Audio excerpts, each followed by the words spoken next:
Good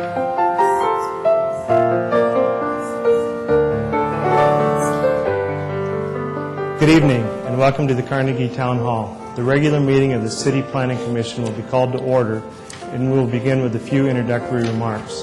The City of Sioux Falls Planning Commission serves as an advisory board to the City Council.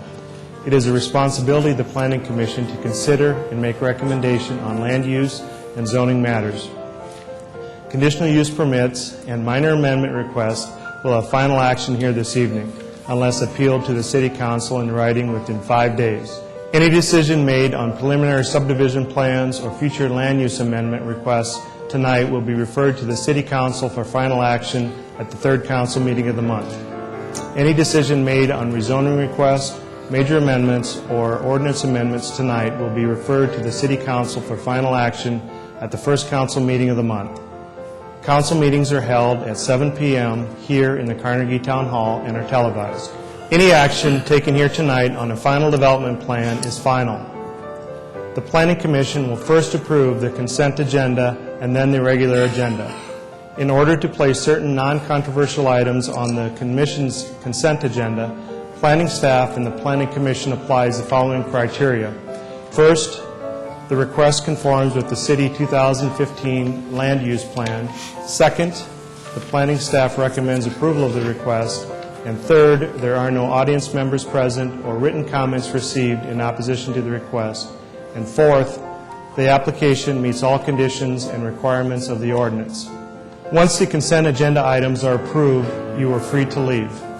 For the regular agenda, the following normal public hearing procedure will be followed. By first requesting planning staff to present a brief report on each item.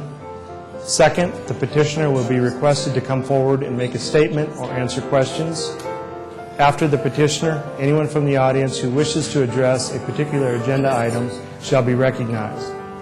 Then, the Planning Commission will discuss the matter further and take appropriate action.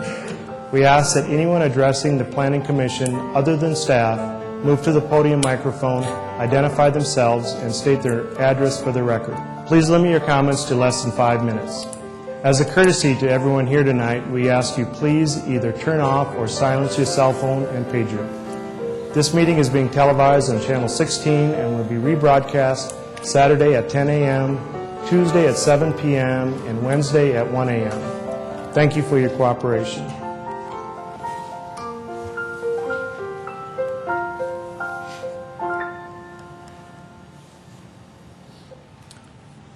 Good evening.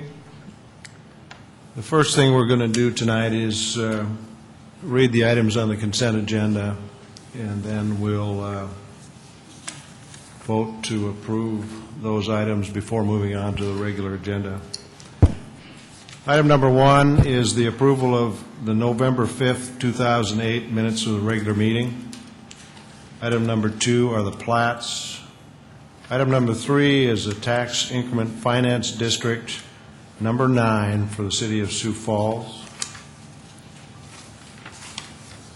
Number 4 is a rezone from RS2 Residential District, RD Residential District, RA1 Residential District, C4 Planned Commercial District, and Old General Office District to the RS2 Residential District, RD Residential District, RA1 Residential District, C4 Planned Commercial District, and Old General Office District for allowed uses at the southwest corner of East Madison Street and Powderhouse Road. Item number 5 is a rezone from RS2 Residential District to RD Residential District for allowed uses at West 5th Street and North Cornflower Avenue. Item number 6 is a rezone from AG Ag District to RS2 Residential District, the C4 Planned Commercial District, and the Canterbury Heights East Planned Development District at the northeast corner of East Madison and Powderhouse Road. Item number 7 is a major amendment to the Brooks Crossing Planned Development District to revise sub-area boundaries at the northeast corner of East 57th and South Sycamore Avenue.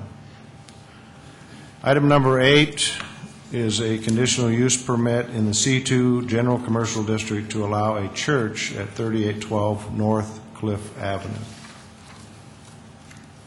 Item number 9 is a minor amendment in Subarea B of Prairie Meadows Plan Development District to increase the size of a monument sign to 92 square foot and 12 foot high at 6701 South Minnesota Avenue. Item 10 is a final development plan in Subarea E of the Granite Valley Plan Development District to construct a contractor and repair shop at East Dyke Drive. And item number 11 is a final development plan in Subarea C of Rolling Heights Plan Development District at South Remington Place. At this time, are there any members of the audience that object to the items we've just read as consent agenda items? Are there any members of the Planning Commission that object to the items listed on the consent agenda? Hearing none, is there a motion to approve the consent agenda? So moved. Is there a second? Second. We have a motion and a second. Is there any further discussion? Hearing none, all those in favor signify by saying yes. Yes. Opposed, same sign. The consent agenda is approved. If your item was on the consent agenda tonight, your business is done and you're free to go home. The next item is the approval of the regular agenda items. Staff report. Mr. Chairman, my name is Steve Randall with representing planning staff this evening. We have a written request for deferral of item number 23 from the petitioner. That would be the minor amendment in the final development plan in subarea B of Brooks Crossing Plan Development District to construct townhouse project at the northeast corner of East 57th Street and South Sycamore Avenue.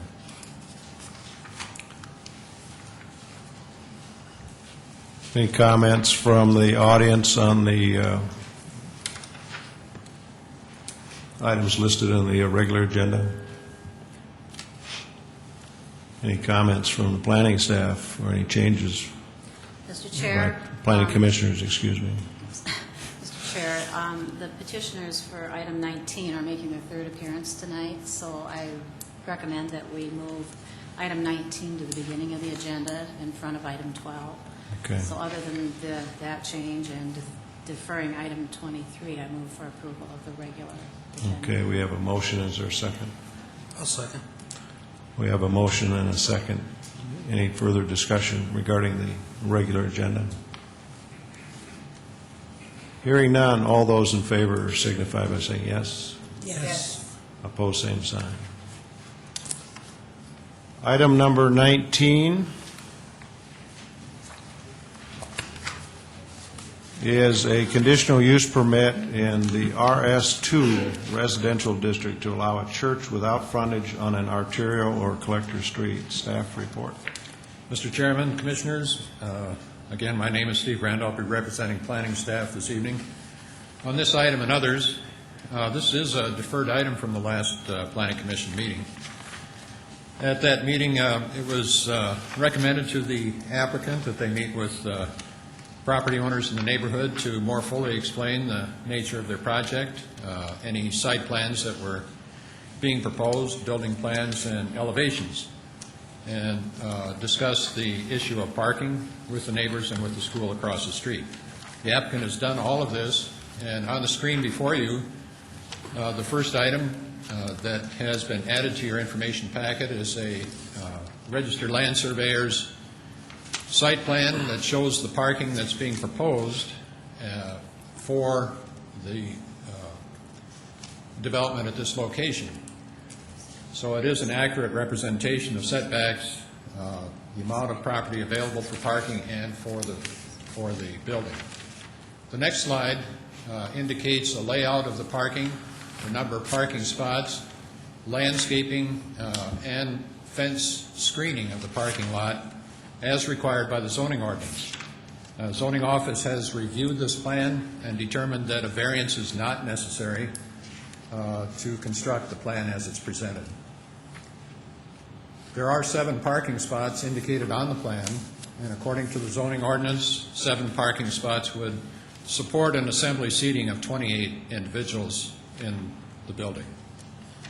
The next slide shows a floor plan for the building, the location of the assembly area, and improvements that have also been reviewed with building services to comply with code requirements for handicapped accessibility and for exiting for that type of use. The next slide shows the seating arrangement, or the occupant arrangement in the assembly space as required to conform to the parking requirements. As you can see, it seems to occupy the bulk of that space as well. The next slide would indicate the architectural treatment of the building, including siding that would be repaired and improved, and I believe the applicant has some photographs this evening to show compatibility with colors. The following slides are photographs taken by staff as we went out on a Friday afternoon at the time that the applicant has indicated they would be using the facility, to show the nature of the rear yard from 15th, the adjacent structures, also the front yard along 15th, and the garage door infill at the time that the photographs were taken. This has changed somewhat, and the applicant has a photograph of the changes. This is the Garfield Community Center parking lot across the street, and it indicates at that time in the afternoon on Friday that it was fairly well vacant. Another shot of the Garfield Community Center parking lot, and along 15th Street, and also along 15th Street. Finally, the petitioner did survey the neighborhood and did get a petition of support from the names and addresses that are indicated on the slide in front of you. That's basically the bulk of the new information that has come to staff since the time of the last meeting. The applicant is prepared to address you with some additional information, possibly concerning the nature of the building and their parking situation. They have indicated to staff that although there is a possibility the parking might be accessible across the street, they were not going to be able to get a certificate or an approval, an official approval from building services, the school district building services and grounds, to allocate parking to them. So they are proposing to meet the parking requirements as required by the zoning ordinance on site, and therefore we have the site survey that shows how they would do that. We've had a couple individuals stop in our office from the neighborhood to talk about the plans and have taken a copy of the new plans, and perhaps they're here this evening to answer or to ask questions. Otherwise, that concludes staff report. We continue to recommend approval based on the nature of the conditional use permit criteria, which indicated in your report says that such uses shall be located in areas where their impact on adjacent properties would not be detrimental due to their large traffic situation or parking lots. They shall be designed to minimize their impact on properties of a residential nature through landscaping, setbacks, screening, and other appropriate measures. And that concludes staff report. Thank you, Steve. Any questions for staff? Mr. Chair. Steve, I noticed one of the consent items was a conditional use permit for a church. Why would that be on the consent agenda and this one be treated differently? That item was located in a commercial zoning district, which allows a church by conditional use, and it had previously been occupied by a church. At the previous hearings, there were no neighborhood comments issued, pro or con. Signs were posted, and if neighbors were concerned, they would have been here this evening to voice those concerns. Can I assume that the consent church was on either a Arterial or a Collector Street? That's correct, located on Cliff Avenue North, which would be an Arterial Street. If it wouldn't have been, would that also have to come before? If it wasn't, then it would have to come to you as a conditional use application. That's correct. One other question. The formula for parking, it appears to me there's off-street parking for 7 cars, Obviously, is it a standard mathematical calculation that you guys use, 4 people to a car? It is based on the assembly occupancy. They have to provide 1 parking spot for every 4 individuals. Okay, thank you, Steve. Any other questions for staff? Thank you, Steve. Is the petitioner here this evening?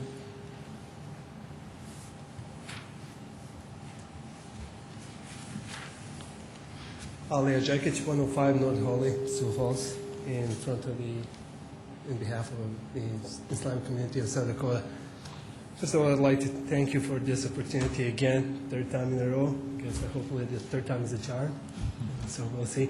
I just want to say, I'll get to it into more detail, but I know that this will be my last time in front of this commission, regardless what your decision is, because I am strongly for this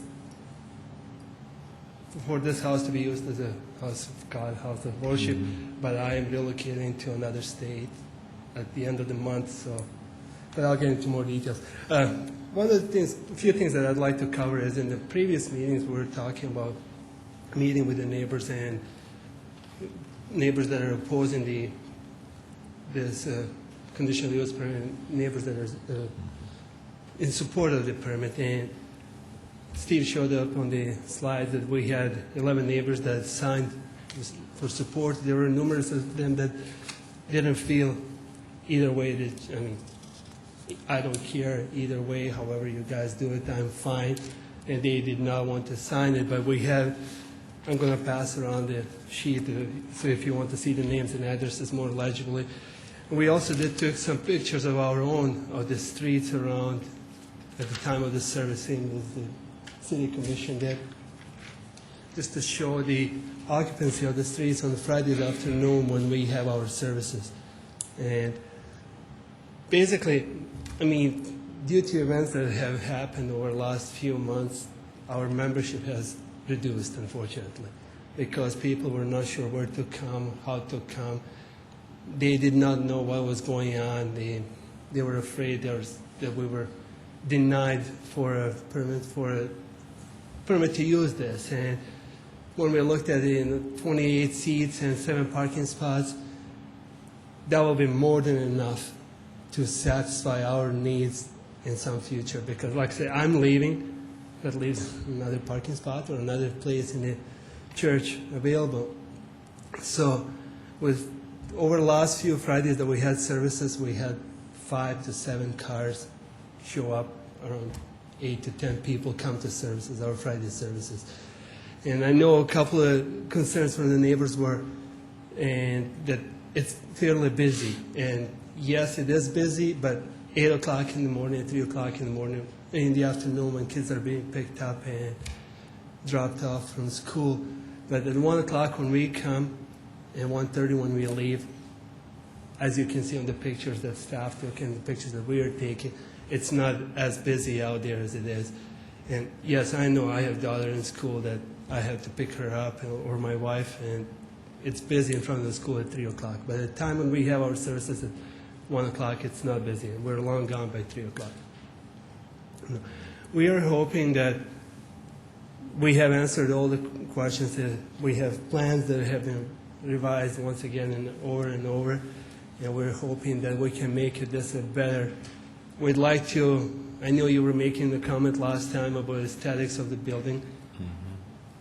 We can start tomorrow to put a new siding if we have to, but we do not want to do anything that will raise another concern to the city or to the neighbors that we're doing something without a license, without a permit. We are ready. We have money available to do in exterior to fix it. And I know the comments were made in the last 2 meetings and even in the neighborhood meeting that we had, that the house was in a poor condition, was vacant for a couple of years. It was deteriorating. And here we are ready to make it better, and we want to make it a part of the neighborhood. And like I said, we're willing to do everything according to the city code, to ADA code, any code, whatever we have to get a full occupancy. We're ready to start tonight, tomorrow, but we just need to make sure we go through this, Like I say, I want to make sure that, we still want to pursue this. Our occupancy, our number of the people that come to our services is reducing because people are not sure what's going on, and we do not want that to happen. And so I'm open to any questions you might have. So. Any questions for the petitioner? I just want to verify, I believe you said at the first meeting that the only time that you would be having your prayer sessions would be at 1 o'clock on Fridays, and you won't be using this building Our main service is at 1 o'clock on Sundays. on Sunday? Oh, I'm sorry, on Friday. Friday, okay.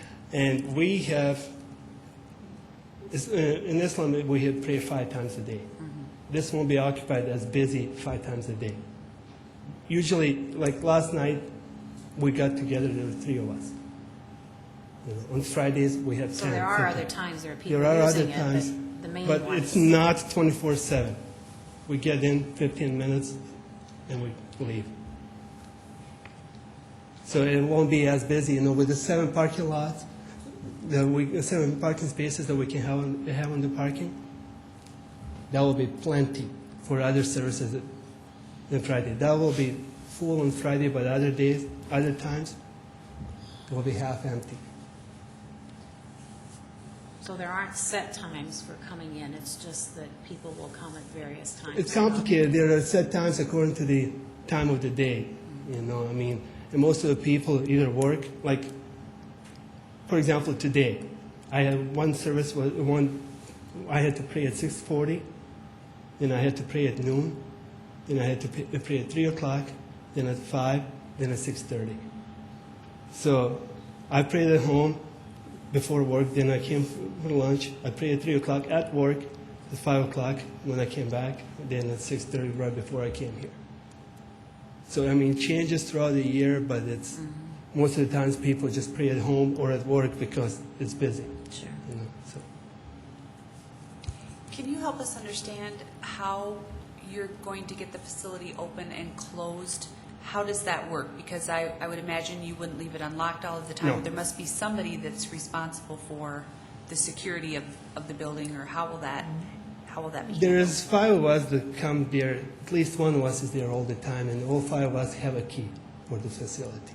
And if somebody of the other members of our community, if they come in, they join with us. But one of us, 5 of us, has a key to open and lock the building. And so it's not open all the time. Not everybody has access to it without us knowing. And will that always be a restricted group of people? Yes. Or is that formed Yes. up? I'm sorry, I don't know how that's formed up. Is that like a board or? It's not. It's just, people that come there more often that are participating in the activities and upkeep on the property. Like, there was 5 of us when we were raking leaves. Steve took pictures before the leaves were raked. And 5 of us, we got together one Sunday afternoon and we raked all the leaves. Okay. So. Any other questions for the petitioner? I guess not. Thank you. Yeah. Is there anyone in the audience tonight that would like to address this item?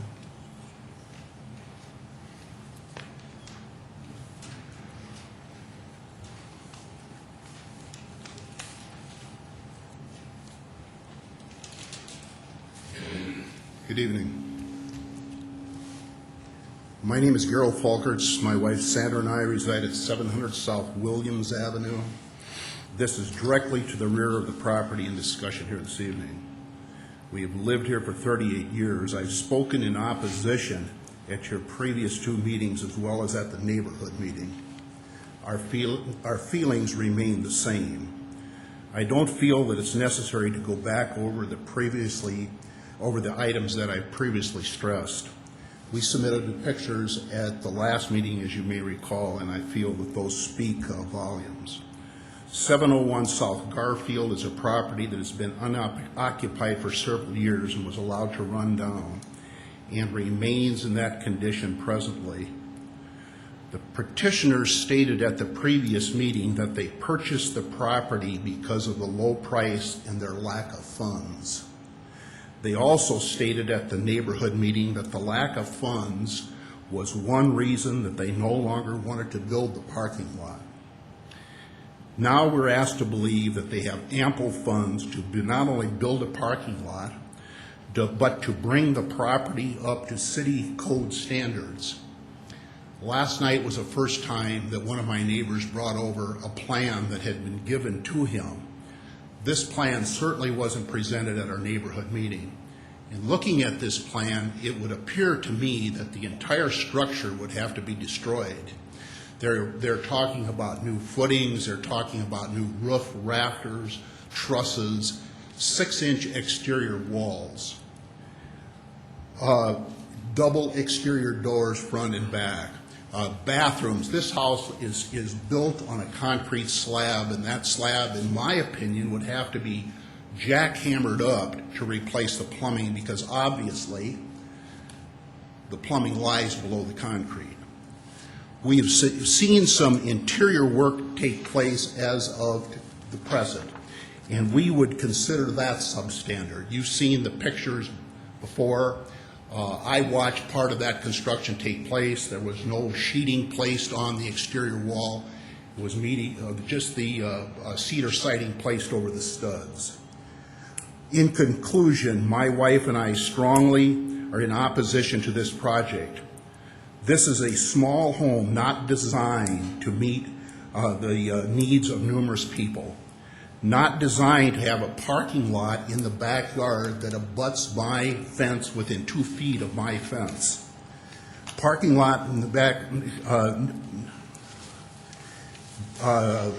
parking lot in the backyard that could be brought up to standards, and as well as remodeling this house in the fashion that they now have laid before us, I feel is being naive. It's being naive both for financial reasons as well as the location and the condition of the house in its present condition.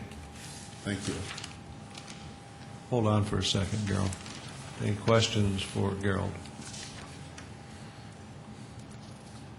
You realize that this body, this commission, does not deal with the construction details, just the land use.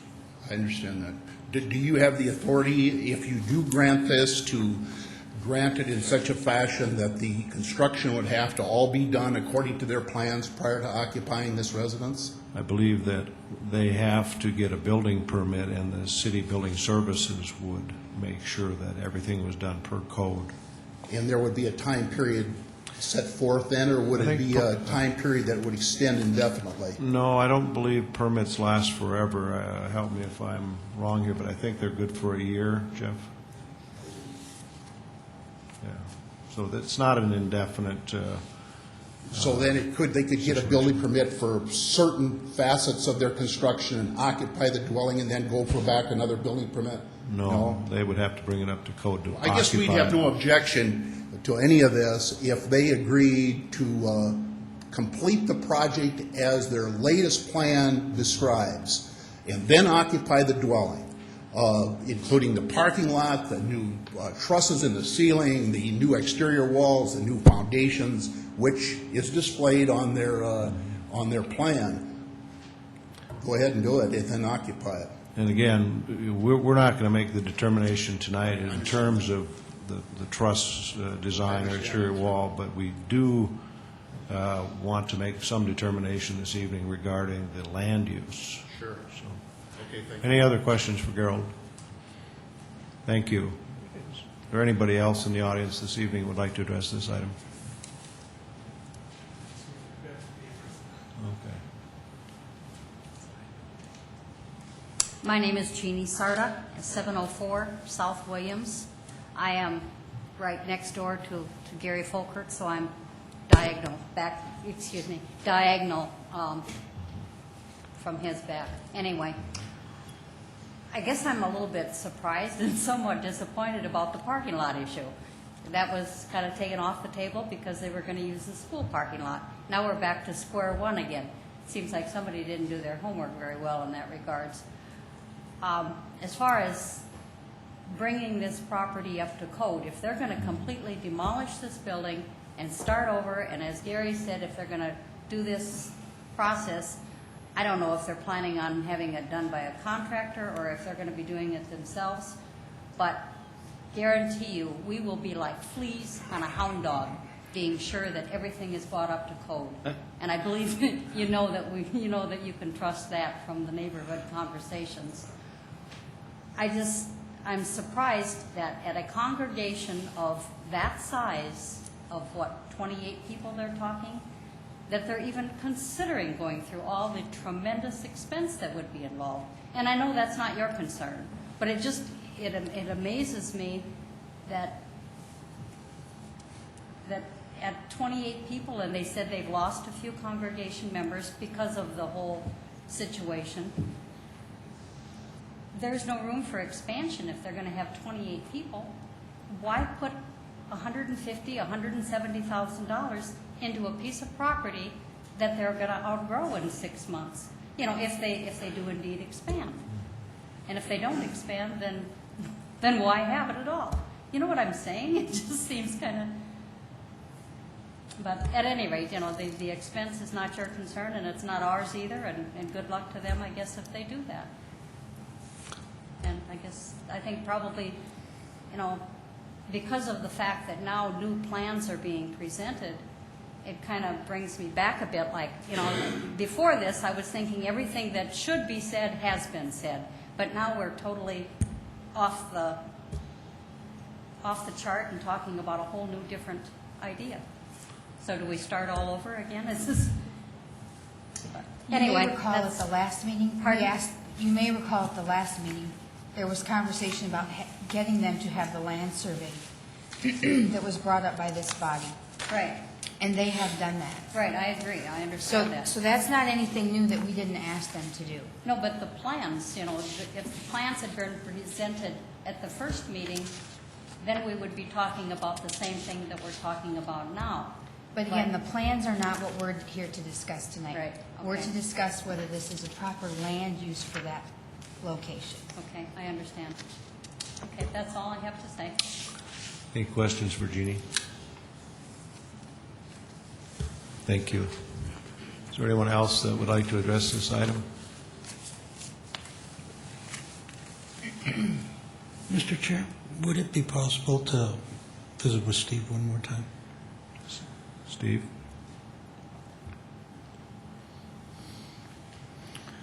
Steve, I think what I'm hearing from these two particular neighbors is this is an awful nice looking plan that we're looking at tonight as far as the exterior is concerned. What assurances I think that they're asking is that when this is done, is it going to look like what they're presenting? The application for a building permit is what they're presenting tonight. The application for a building permit, once it's approved or granted, then they cannot get a certificate of occupancy until it's completed as presented. But I think is not a building permit to make it handicap accessible, to do interior work, doesn't necessarily deal with the exterior, if I'm not, I believe. In other words, this is a nice looking building we're looking at here. I think what we're asking is what assurances that it's going to look like that a year from now. Are there any? Steve, let me toss something out here, too. I think in terms of conditional use permits, we have the option of adding stipulations. Exactly. One other question I happen to think about. When we do a variance from an ordinance, we have done that in the past. Typically, there has been some sort of a hardship presented to us for granting that variance. I'm having a difficult time seeing where the hardship is in this particular situation to grant the variance in regards to a collector or an arterial street. Maybe just to clarify, this is not considered to be a variance, it's a conditional use. A variance would be to grant something that does not conform to the zoning ordinance. this particular application is proposing to conform to the zoning ordinance and building codes. The conditions that you might apply to it would have to do with the use, not the construction. And there are no conditions for the application other than the one that I stated at the end of the presentation, that uses shall be located where their impact will not be detrimental due to large traffic size or parking lots, and they should be designed to minimize their impact on properties of a residential nature through landscaping, setbacks, screening, and other appropriate measures. If you feel that there are some appropriate measures that need to be taken to make this project compatible with its residential neighbors, then they should be stipulated this evening. This is my second year on this particular body. To your knowledge, has there been another situation like this in regards to a church asking to be allowed where there's not a collector or an arterial street? There have been, and I'm trying to recall which ones they were. I don't mean to put you on the spot. Sure. This is a very unique situation, I think. I think, one of the things that I've been sort of thinking through as we're talking about this is that, there's kind of three stipulations that are forming up in my mind that would provide some sort of guarantee or buffer for the neighborhood. One would be that we submit the exterior site plan as presented tonight as a building standard attached to this conditional use permit, that the stipulation states that they will build it to the submitted plan that we see tonight.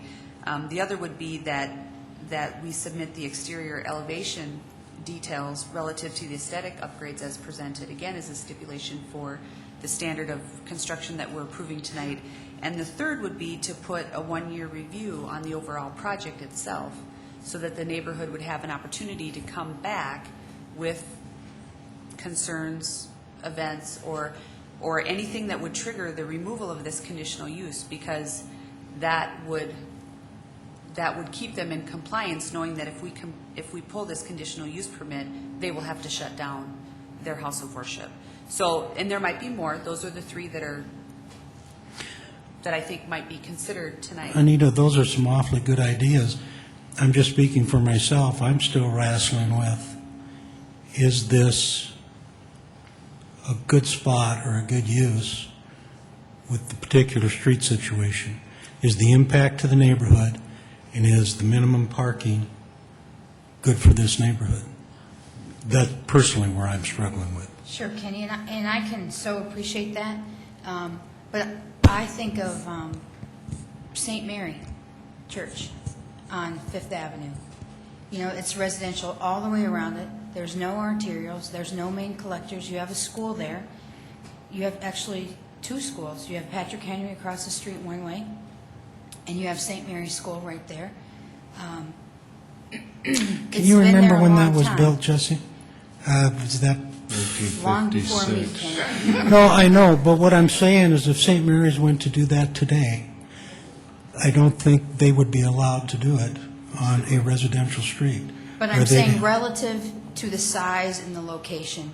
We need to probably back up here a little bit. We're getting ahead of ourselves in terms We're having our of, discussion already. Order here, yeah. Jeff? Jeff Schmidt from the city planning staff. I was just going to get a point of clarification also.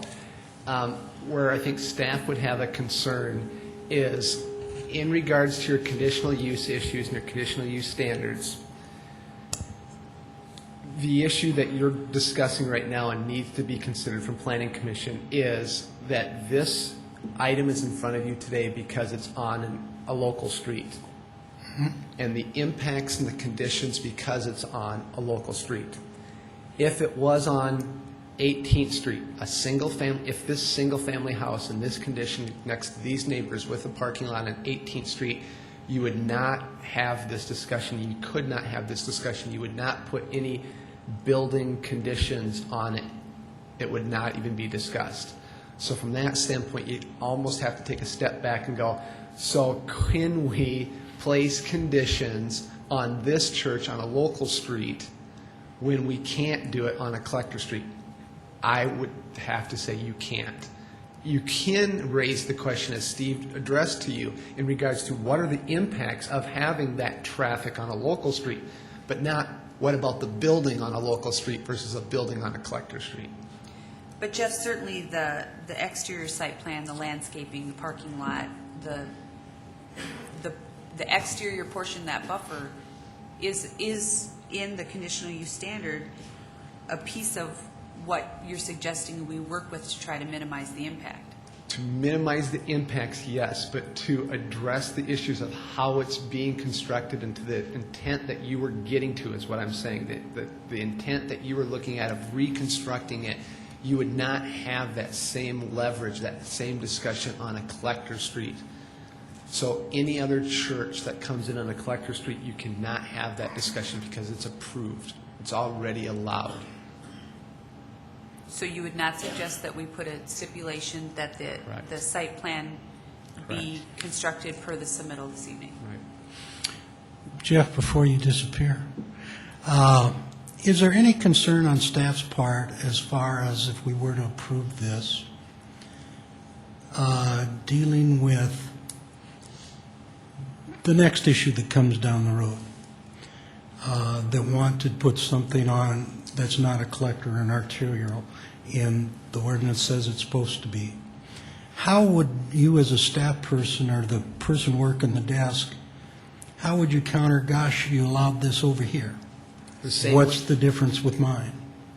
The same way we're trying to handle it tonight. The conditions that we have are in regards to what are the traffic and the parking impacts in that neighborhood, not what does the building look like and what are you doing with that building. That wasn't the issue that it's being placed in front of you for. Jeff, when this was brought up to you folks, were you aware of the fact that this would be used, it sounds like, about 5 times a day? I guess that this was the first I'd heard that tonight. I guess I thought it was for a service on Friday.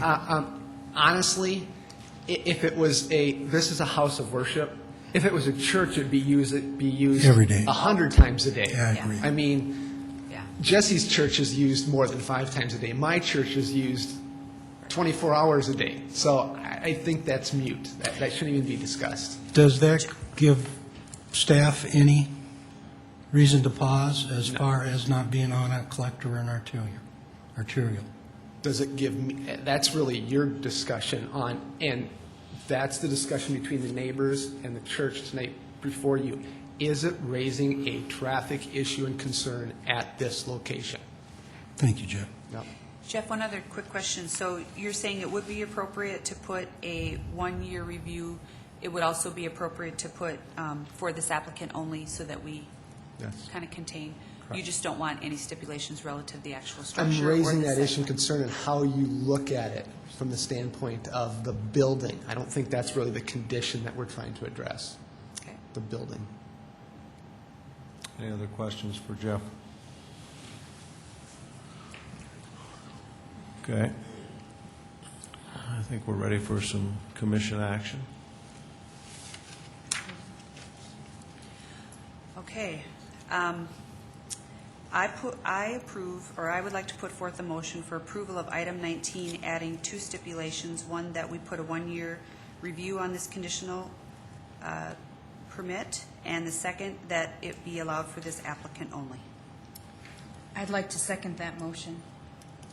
We have a motion and a second for item 19. Is there any further commission discussion?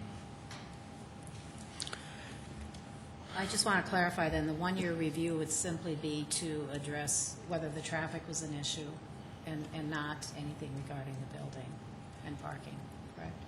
It would give the neighborhood an opportunity to come back if there were problems and present them. And if the problems were such that then we would have a process that we could remove this use. Not unlike what we do with other conditional use permits for other occupancies or building types. And that we have reviewed and revoked at times if they don't meet the stipulations. That's right. Any other questions or discussion? I'll go out on the limb, and this isn't something I'm going to support, and I don't want these young fellows not to feel that they haven't done a good job. I think they have. But I think the impact on the neighborhood, I look at the folks that come up, I don't feel that they're unreasonable people. I think the impact to the neighborhood, I think what they say is adequate parking.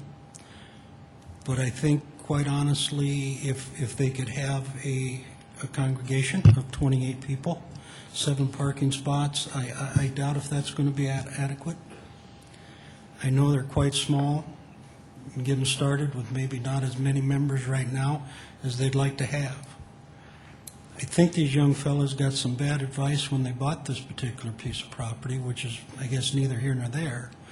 But I think it's been said if this would have been on a collector or an arterial street, there would have been a no issue. You could have just went out, remodeled, and put a parking lot up, and it would have been done. And I think they still could have a good opportunity to do that. I don't think this house has been remodeled to a point it can't be put back into a house, put back up for sale, and find a piece of property with the correct street. I think in addition to impact on the neighborhood, we're being asked to come off an ordinance that we've done it in the past on items. There's usually been a case of a hardship. And I fail to see what a hardship is here. And I mean that sincerely. I think you're nice young men. I had said kind of from day one, if the whole neighborhood could support it, I'd be voting for it. And I think there's been lots of opportunity to talk to some of the neighborhood, and I just don't feel comfortable because of those reasons to support this. Okay, any other commission discussion?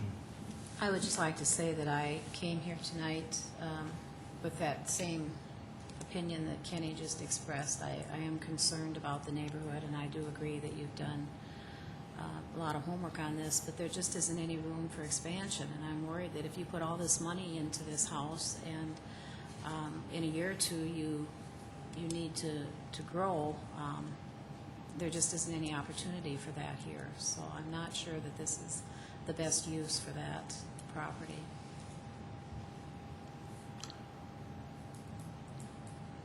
Any other discussion? I do have some similar concerns for the neighborhood. I do think that there's a lot of places where churches and schools are side by side. What I want to give these gentlemen is a chance to get their house of worship up and running, but also to give the neighborhood a process to protect themselves if it doesn't work out. And so by adding the review and giving, really public notice that we will pull this permit and we will take care of the neighborhood eventually if the things that are said aren't done, that gives me some comfort to move forward.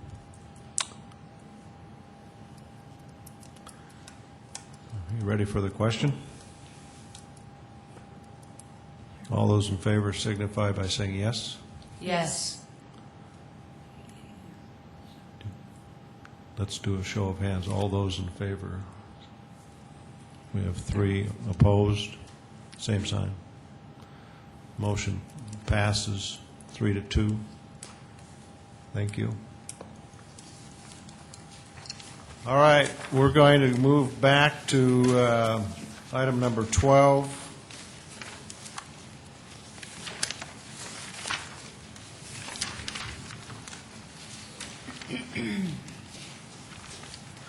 And item number 12 is another conditional use permit in C3 Central Business District to allow an on-sale alcohol establishment. Staff report. Good evening, Commissioners. My name is Dave Loveland, and I'll be representing planning staff tonight on this and later items. Before you is a review of a conditional use permit in the C3 Central Business District. This conditional use permit was granted to Tim Cant for Copper Lounge at 136 South Phillips Avenue. Previously, when this was approved last fall, one of the conditions on the approval had been that a 6-month and a 1-year review should be conducted to make sure that there weren't adverse impacts on surrounding properties. We conducted a 6-month review in June of 2008. There were no outstanding issues, and the review was accepted with no outstanding issues. The same applies at this time. The City Police and Fire Departments and the City Zoning Office have not indicated any problems with security or use of the property since it's opened. And downtown Sioux Falls has also not reported any concerns or comments regarding this permit. So we have requested that the applicant be here to answer any questions that you may have, but we are recommending that we give a favorable review to this. Dave, the motion here is not to approve, but to accept the report or the review? Yep, accept the staff report? Yep, accept the review as having no outstanding issues. Okay. Any questions for staff? Thank you, Dave. Thank you. Is the petitioner here this evening?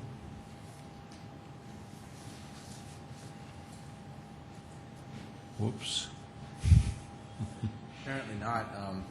We did call him last week and asked that he be here tonight, so it is up to you whether you want to go ahead and accept the review or whether you'd like to question him. Planning Commission, your thoughts? I think we could go ahead and probably accept it. It is a review. Comfortable with that? Begrudgingly comfortable. Okay. Is there anyone else in the audience tonight that would like to address item number 12? Seeing none, commission action? I'll make the motion to accept the review of item number 12, the conditional use permit. We have a motion and a second. Any further discussion regarding item number 12? Seeing none, all those in favor signify by saying yes. Yes. Opposed, same sign. Motion passes, or I should say the item number 12 is approved. Item number 13 is a rezone from O Office District to Quailcrest Planned Development District for allowed uses. Staff report. This item was also deferred from the last meeting from the Planning Commission.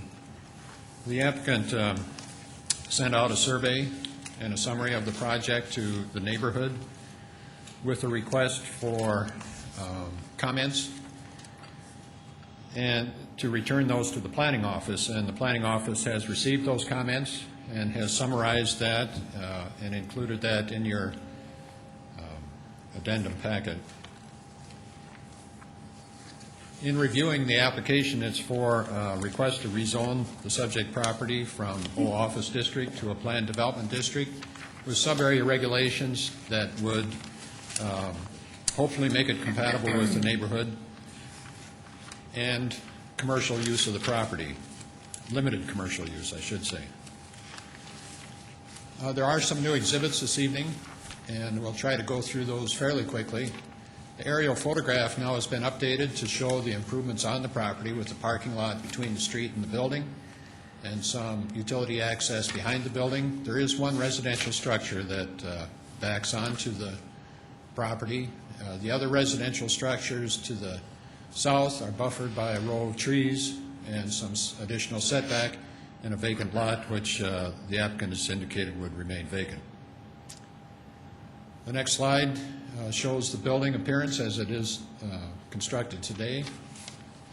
The next slide also indicates the survey provided by the applicant, which would be the initial development plan for one lot, and that's lot 1C, which would be the planned development district. That is a condominium ownership. Only one lot would be developed according to sub-area regulations. The lot to the south, lot 1D, is also zoned and would remain zoned office. Site plan provided by the applicant indicates again its current condition with landscaping, setbacks, and building improvements along with parking. In addition, now we see a summary of the request to the neighborhood for comments, indicating the reasoning behind the purchase of the property, and I'll defer to the applicant to make a more suitable presentation of that information. But basically a request that the property owner to which this was mailed respond with a postcard indicating approval of the project or the request, or basically that was it. If you approve or are okay with the project, please return the postcard. The postcards that we did receive are indicated on a map, a vicinity map, with the legend green being yes and red being no. People that responded saying they did not approve of the request for rezoning, and the green being people that approved of the request for rezoning. Basically, it's split as a count of 25% of the respondents were opposed and 75% were in favor. The red indicates those opposed and being closest to the property, but there are also those in favor of the project being close to the property. In fact, we had a call from one of the adjacent property owners today who had seen the survey and indicated, well, why didn't my property get shown as a yes? Well, I didn't get a reply in time to show it on here, so it's not shown. It's not a scientific survey, but it is presented to you as it is. Survey sent out by the applicant and results sent to the planning office and summarized for you. All the addresses of the respondents are indicated on the exhibit, and that's the best we can do as far as presenting that information to you. If you have any questions about the survey, I'd suggest you address those to the applicant for the details and the whys and wherefores. I know that we did receive some calls from people in the neighborhood that were questioning the validity of the survey.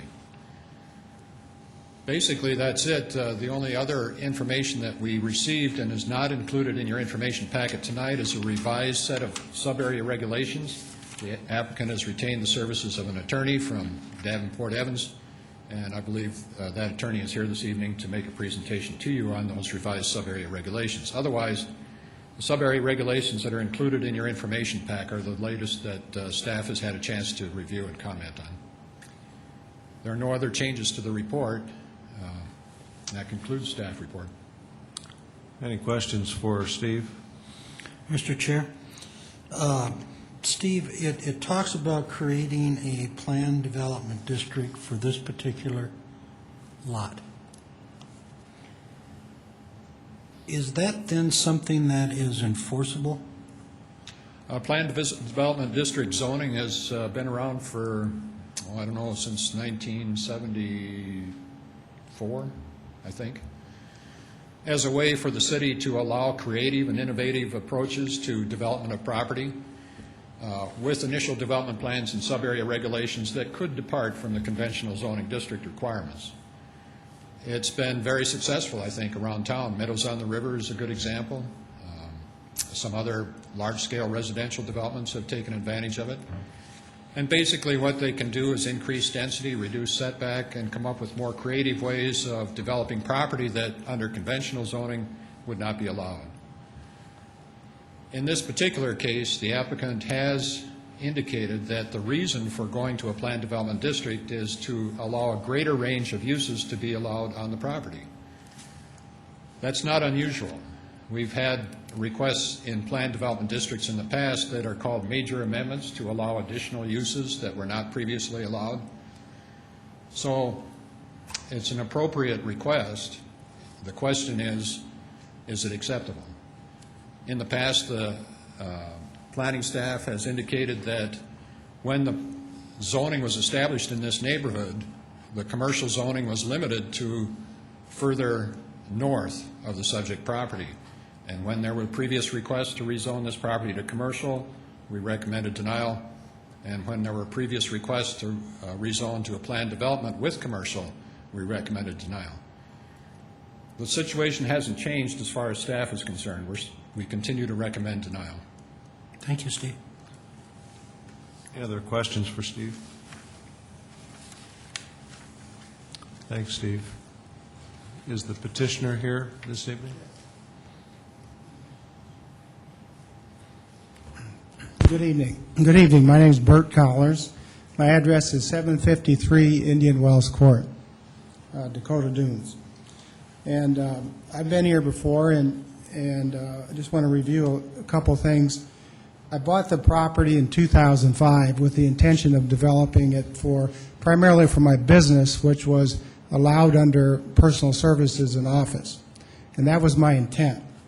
And through the process, I thought, well, I'd like to see if I could expand that, and attempted to put a planned development together. And I would say that the other two times that I've been here is because really my lack of somewhat confusion over how to put this ordinance together.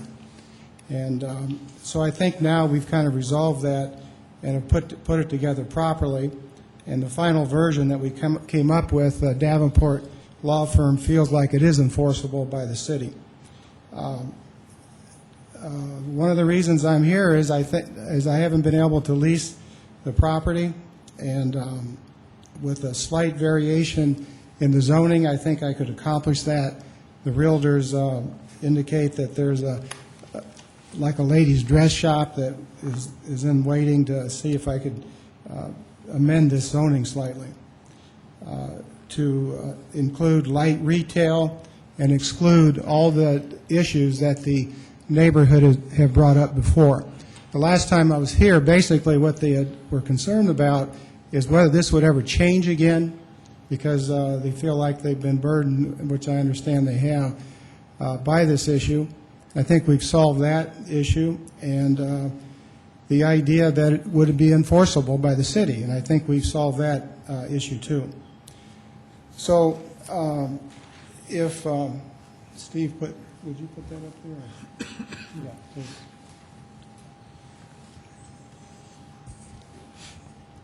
If you look at the way this is laid out, this is from the plan on the city site. 1C is what I'm wanting to rezone.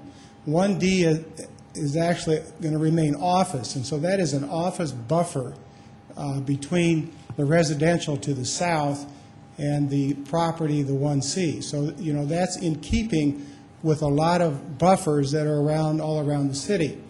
If you look to the west, there's one house there that is right up against this property, and I had talked to John about this, the neighbor that owns that.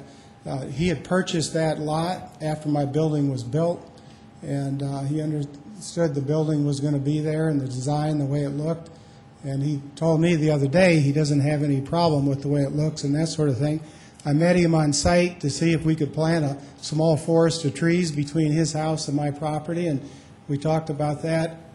If we're willing to do that, I have some bids from Preheim Landscaping to get that done for him. Put in ash trees and spruce trees, and in a couple of years, that would be pretty much solid trees back there. The other lots that are vacant that bump up against this are owned by Clayton Jameson. Clayton Jameson supports this zoning change. We talked to him earlier today, and he does support that, and he owns all of the other vacant lots in that subdivision there. If you look to the north, what you'll see is Wells Fargo, you'll see Sunshine Foods, and then off to the left of Sunshine Foods, you'll see there's a planned development that there's construction equipment out there right now working on that, and that butts right up to the same neighborhood. So what I'm asking for isn't any different than what's being allowed on the north. I'm just on the east side of this same development. 75% of the lots that are in that neighborhood are in support of this change, 25% aren't.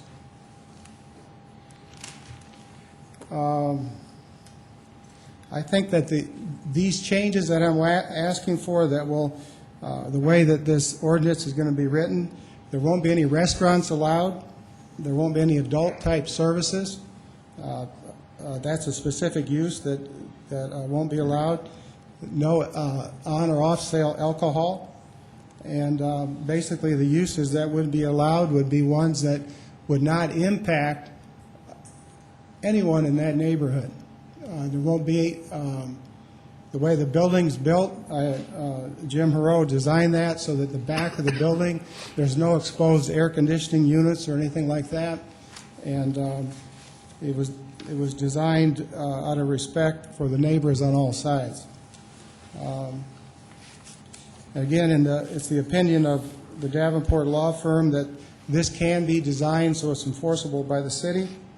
There's been some confusion about this, and I've been confused more than anyone on this. And over the last year or two, there's been different conversations with different opinions that have come from the planning staff. And I think it was probably my fault for just not listening carefully. I think Steve Randall cleared this up for us, that the ordinance had to be written using the correct language, and we hadn't done that. The way this is going to be designed, in our opinion, there won't be any negative impact to the community, provide some assurance of that, of what kind of businesses will go in there. A lot of the feedback we got, if you review the postcards, and those postcards, in fact, I sent a copy of the same packet that we sent to the neighbors to all of you that are on the commission. So as far as being scientific, there wasn't anything inappropriate. The postcards were sent directly back to the planning staff. The benefit to me is I'm going to be able to maintain my ownership of this development. I know that you don't make decisions based on my economic position, but I'd rather not be here, but it's something that I have to do. And if I could lease these spots as is, then I would have done that. I think this change that I'm asking for is very respectful of the neighborhood. And if you look again on that plat up there, Mr. Gilbert across the street, he's opposed to that. He's the only guy across the street to the east that is. And it's not uncommon in this city to have a planned development butt up against office. That happens all over the city. So what I'm asking for relative to how it impacts him doesn't make any sense to me, because it happens all through this community. And also, he has a strip center that could be a competing project, possibly in some ways, to my development. Wells Fargo's on one side. There's office on the other that separates the rest of those. There's one house that's impacted. Clayton Jameson is in support of this, and I think I've got on this project good neighborhood support based on the number of people that responded, and I think that that Lot 1D is a very adequate buffer that still remains office zoning.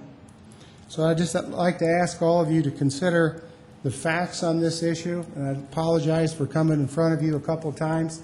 That was my fault for not making sure this request was written correctly. I tried to do it on my own. So, thank you. Thanks, Bert. Any questions for the petitioner? Mr. Chair? Bert, that's a very nice presentation that you just made there.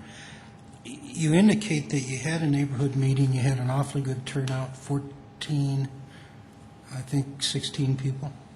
What was the general feeling at the neighborhood meeting in response to my feeling was that there are some people that have really strong emotions, and after that meeting I talked to a number of people that walked out that didn't have anything to say because they were kind of intimidated by being there. My feeling was the people that came to that neighborhood meeting, even though there was 14 or so, some of them were husband and wife, and so how many property owners were represented, I don't know exactly, But I talked to a number of people that came up to me when it was over, and some people during the discussion said, you know, this is reasonable, why don't we listen to this guy? And so I felt pretty good about the meeting. That some of the people that were supportive or open-minded about this didn't say anything. So, Thank you. Any other questions for Bert? all right, thank you. Okay.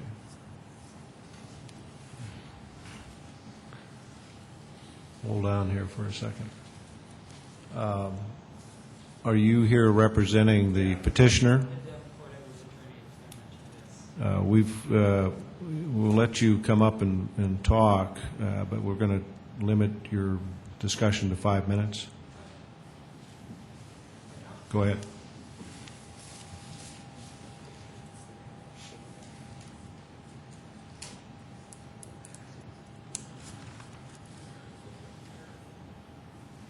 My name is David Rezak. I'm an attorney at the Davenport Evans Fritz and Smith law firm. I've been helping Bert try to get the ordinance issues sorted out, and things have been covered pretty well, so I don't have a lot to say. But I was hoping to get this aerial photograph. That was yeah. You can see on that, there's really the opposition is really the neighbors directly adjacent to it, obviously. I don't think we have that on our screens yet, Steve. Yeah, that's Behind You do? you. That's the only place that it's showing up? Which exhibit is that? We don't have it. It's the We don't have updated it. aerial. Here, Meredith. Oh, there we go. Yeah, we have that. Sorry. Go ahead. And I guess the thing you can see from here, well, first, when you own a house, you naturally wish your next neighboring lot was a park. I mean, everybody wants to restrict whatever is going on next door to their house, and that's understandable. It's completely understandable. But in this case, you can see that everybody on the south there has a pretty significant barrier between them and the building. The one gentleman to the, I guess that would be the west, he's closer, but there are trees there. You can't see them very well because they're young. They're growing. And there's actually kind of a big embankment there, so that lot, it's not a continuous flat lot right from his parking lot onto their yard. The yard kind of goes David, up. you may want to cover some different territory. I think we're all familiar with the lay of the land here, so to speak. Okay. Well, the point being, I don't really understand the fears of these neighbors as far as changing the type of zoning. Well, I mean, I think the enforceability issue's been covered. The staff gentleman said that he believed it was enforceable, and that was initially what I was here for, so I wasn't going to beat that up. I think it's covered. But if you do have questions about that, feel free to ask me. But the idea here, all we're doing, the building's already there. It's not going to change. And I know you all know this, and I'm maybe beating a dead horse. But the building's not going to change. The occupancy of the building is basically all that's going to change. So I just don't see the huge problems that this is going to cause anyone. I don't really even foresee what resulting detrimental consequences will have. David, excuse me, but as an attorney, and if you deal in these issues, you probably understand that office is very often used as a buffer rather than retail up against residential neighborhoods. Correct. And so I think if the neighbors come up here next, their concern will be the uses, which would be different than office. Correct. And I would think that, and I'm not going to tell you what to say, but I would think it would be important for you to try to allay their concerns about those uses when the expectation, obviously, is that it's an office buffer. Right. But once I hear from those, Cliff. I'm hoping I get another opportunity to respond to their. You may. Okay. Because I'm not sure what their concerns are yet, so it's hard to address them.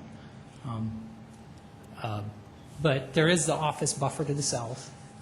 That whole lot isn't rezoned to the south there. That remains office. And as far as the building itself, the major thing that you can maybe think of for retail that might change for retail is if you have a restaurant put in that creates smells. Well, we're restricting, there will be no restaurants.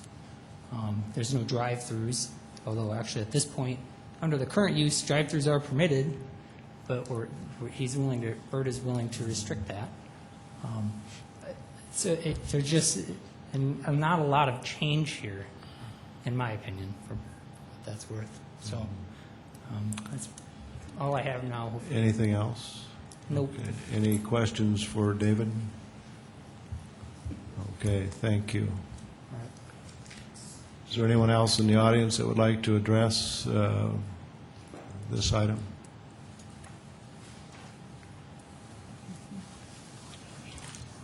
I'm Tom Kraft.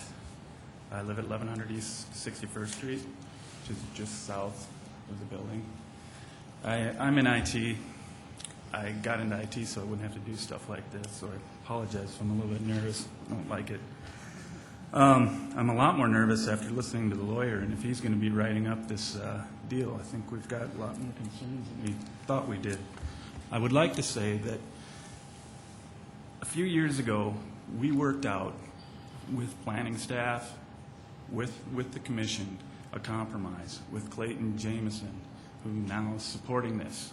But we worked out a compromise that changed all that from residential to office. We were told then, by planning, by you guys, that that is the preferred transitional buffer. After that, after we worked out the deal, we were concerned that we maybe made a mistake and that this was a slippery slope. We let the genie out of the bottle and we'd be back here. We will not make that mistake again, and that's why we're here to show our support against this. The postcard that went out, the way it was written, is not indicative of the support of the neighborhood, which is unanimously against this. And I think planning will support how the neighborhood meeting went. It went a lot differently than Bert said. My concerns are not with Bert. I'm trying to be, and we are trying to be, a long-term steward of the neighborhood. We're looking at 20, 30 years downstream. We're not looking at 5, 10. We understand zoning. We want to stay under the umbrella and the protection that that office gives us.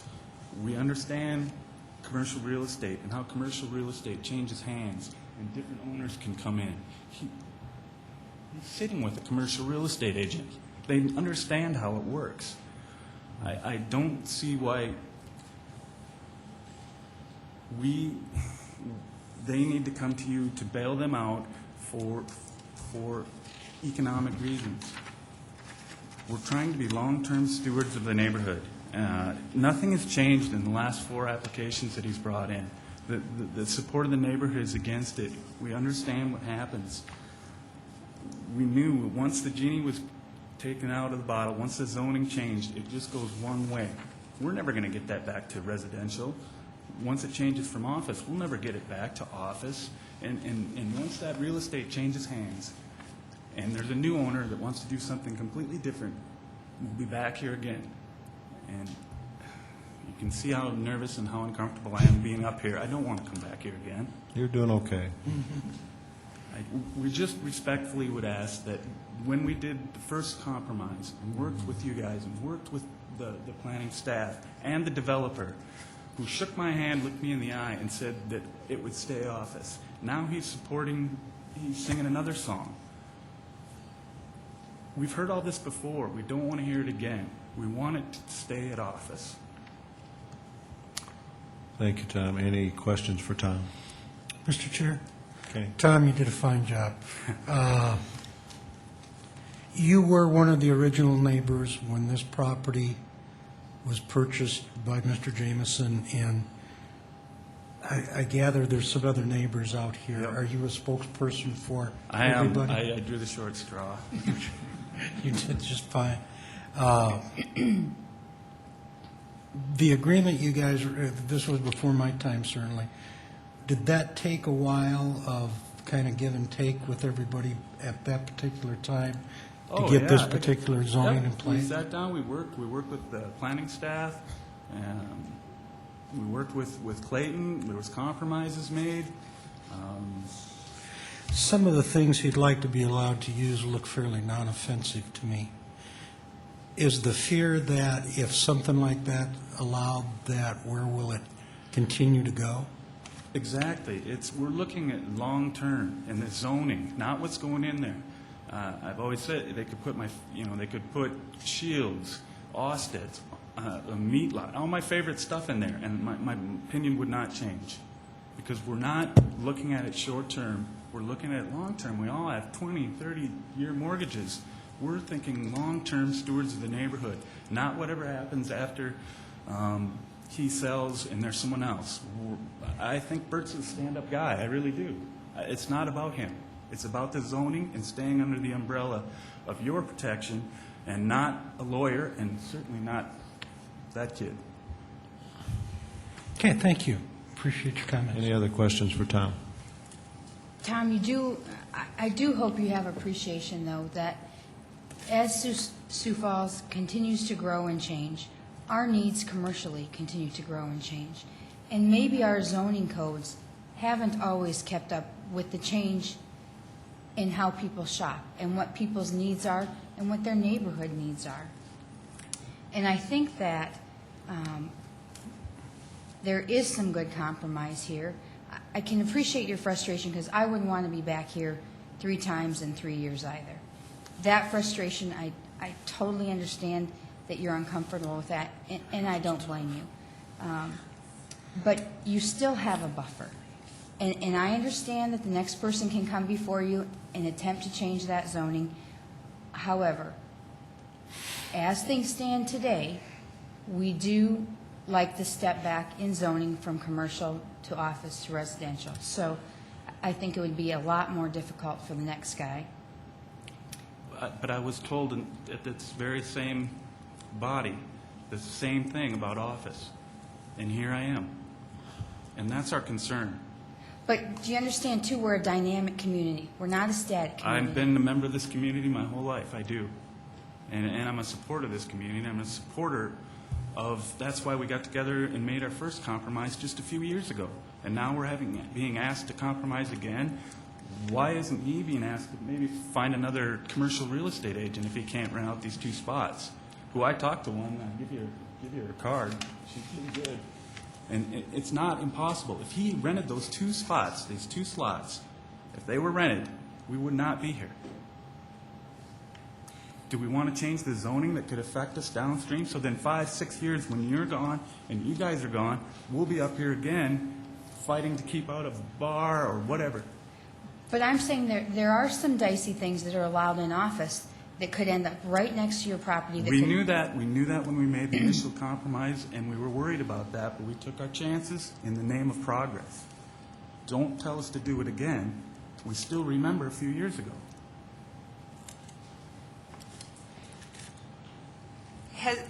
Has your group thought about the planned development district concept and what that does in terms of, really protecting the neighborhood with very specific limitations that would be on it in the PD process? Because that's different than an attempt to change the zoning. There is an important distinction, though, because office, the way it currently limits what can go in there, where PPD says, it opens it up more, and other things can come in there, and things we haven't even thought about that could be a danger to us 10 years downstream could all of a sudden come in on that. And I don't want that. We want office. We took our chance. We made our compromise. Tom, is your fear that if the zoning is changed to planned development, that a year from now we'd be in here considering a major amendment?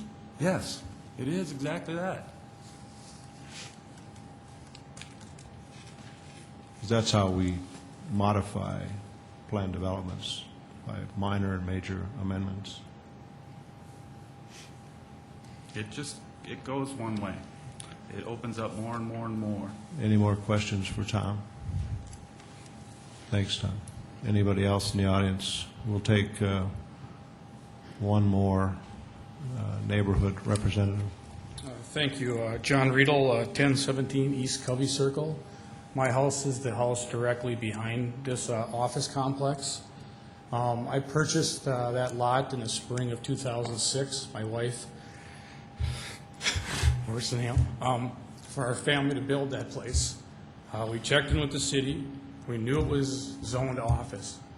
We looked around. We wanted to be close to the parks. We wanted to be close to the bike paths. This was a spot that was, we knew it was zoned office. We knew what was going to be in there. We spent a lot of money putting our house in there and doing this with the understanding that that was office.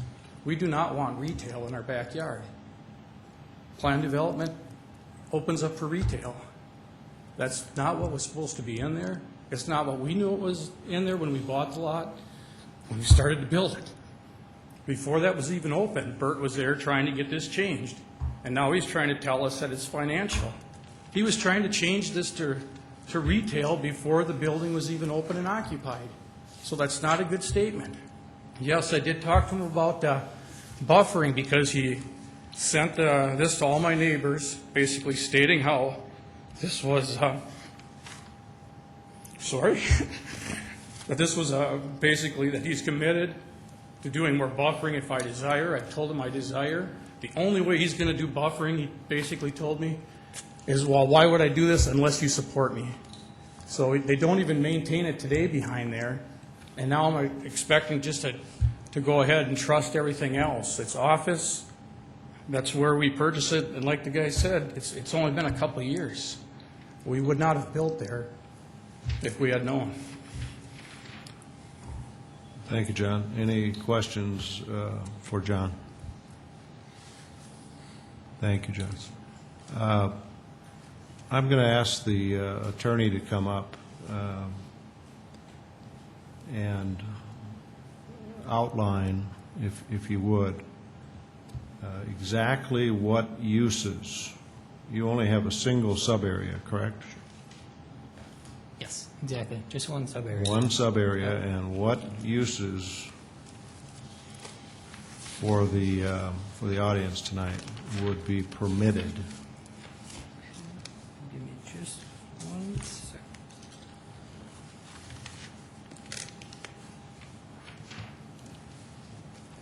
First, I have the wrong one, I'm sorry.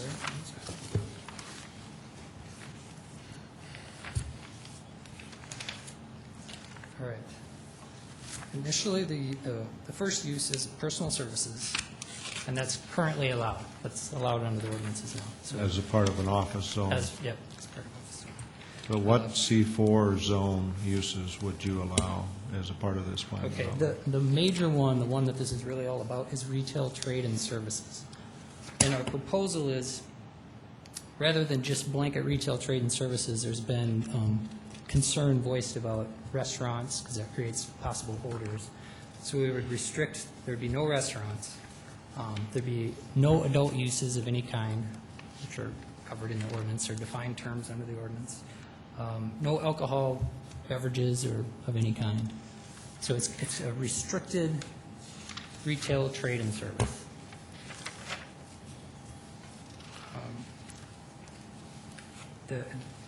There's a drive-up window is currently allowed. And as we said, there's no restaurants, no adult uses, no alcohol sales. So that leaves basically banks, like the bank next door with the drive-up. I suppose a pharmacy, anything you can think of that's not a restaurant or a liquor store that would have a drive-up could potentially be there. In our packet, we have a description of sub-area A. Okay. And I don't sense that this has been edited, because this would allow, as permitted uses, anything in a C4 except for the following. Yep. And it mentions alcohol, drive-through food, veterinarian with outdoor kenneling. Or am I wrong? Has this been edited to be an accurate reflection of what you're proposing? What I'm saying right now is accurate with that. Basically what I've done is, if you exclude all those listed items that are excluded, you're left with what I'm telling you right now. You're not left with very much. We don't have in front of us tonight a listing of what's allowed in C4. And then as you go down the list here, there are some conditional uses, except for, again, the following: motor vehicle, on-off alcohol, hotel, motel, car wash, mortuary. I think mortuary would be a quiet neighbor. Yeah, we have one right next door. Do you have anything else to add to the description? I think it's really important here.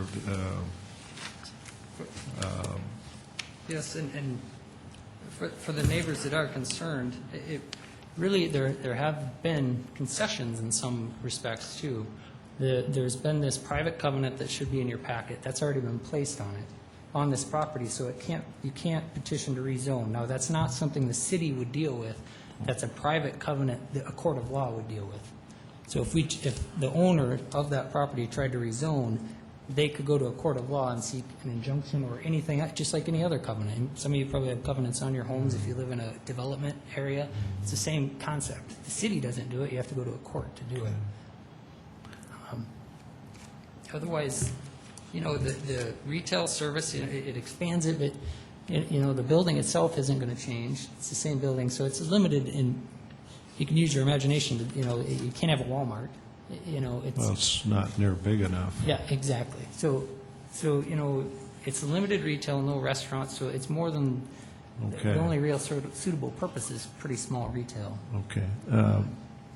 That was my question. Any other questions for David? I guess not. Thanks, David. Staff, I think it would be appropriate here to, if staff could fill in the blanks, so to speak, here as it relates to what, we have the exclusions from C4. What would be left as a permitted use or a conditional use, and how easy is it to, at the point in time when someone wants to move in, to categorize these potential uses at the city? As staff has continued to advise the applicant that they can't really identify uses in permitted or excluded that are not defined by the zoning ordinance now. A tattoo shop is not defined by our ordinance. There's no definition for a tattoo parlor in our ordinance. However, a tattoo parlor is an allowed use in the office zoning district. If they came in for an application for occupancy permit as a tattoo parlor, they would be given one. That's an interpretation. By definition, it's not addressed in our ordinance, but it's considered to be a personal service which is allowed in the old office district. That gives you a little sense of the complexity that the applicant is up against in trying to identify uses that are acceptable to the neighborhood and uses that are not acceptable to the neighborhood. In both cases, they have to be defined in our current zoning ordinance in order to be enforceable. Our recommendation to the client was to include uses that are allowed and exclude uses that are not allowed, but they have to do it by definition, things that are defined in our zoning ordinance. Based on what they sent to us as a revised submittal, and that is not included in your information packet, and it's not included in your addendum because I just printed it out this afternoon. I have it in front of me, and I have had a chance to look at it, and I believe it's really close to being enforceable if they change just a little bit of the format. Their application right now under uses permitted indicate church, personal services, retail, trade, and service, subject to size, office, drive-up service window, public service facility, public utility facility, veterinarian. That's the list that's allowed. The one that's questionable is retail, trade, and services. you can deal with that by going to other regulations in a planned development ordinance and say, describe uses that are not allowed. And that would be the list that they gave us. No adult uses, no hotel, motel, motor court, motor lodge, or tourist court, no restaurants, and that would be under the other regulations. Otherwise, everything else that qualifies as a retail, trade, and service is allowed. But they can't say a flower shop is allowed, because that's not defined in our ordinance. A flower shop is not defined in our ordinance under the definitions. It's interpreted as a retail, trade, and service, and they would be given an occupancy permit, because we say, oh, a flower shop is allowed as a retail, trade, and service. But it's not defined. So you can't include it in the ordinance as being a use permitted as a flower shop. And you can't exclude a tattoo parlor because it's not defined in the ordinance. So that's the dilemma that the applicant was in, trying to satisfy the neighborhood on the one hand and trying to satisfy the city format for drawing up an ordinance that's enforceable on the other hand. And they've been trying pretty hard, and I think what I have in front of me is very close. If they would just take the uses that they're telling the neighborhood would not be allowed and put those in the other regulations section of the PD sub-area regulations, and the uses that are permitted are the ones that apparently I don't think the neighborhood objects to. But we don't know. But we don't know. So, Steve, I'm trying to track with everything that you're telling us here.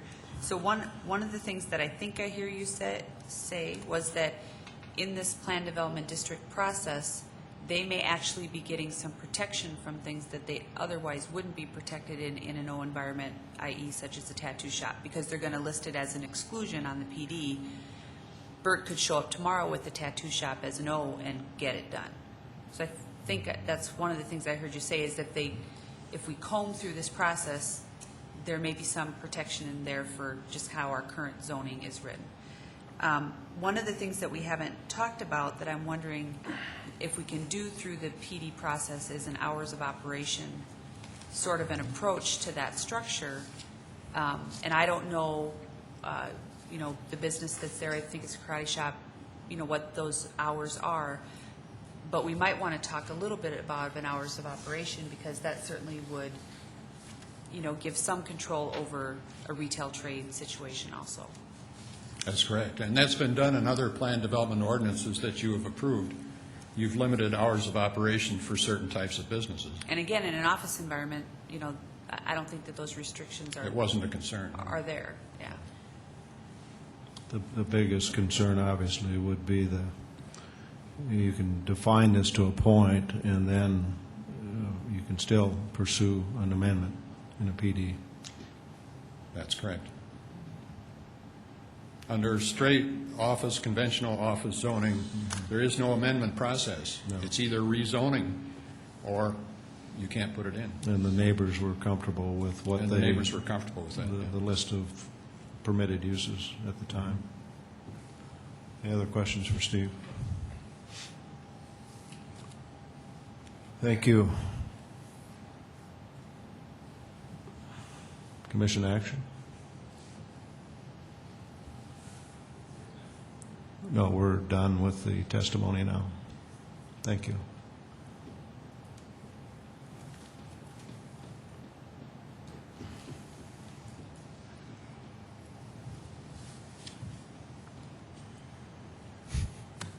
I can't make a motion.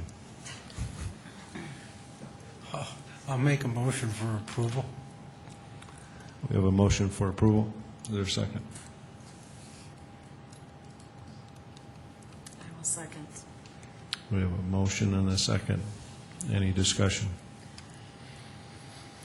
My motion for approval was for discussion purposes.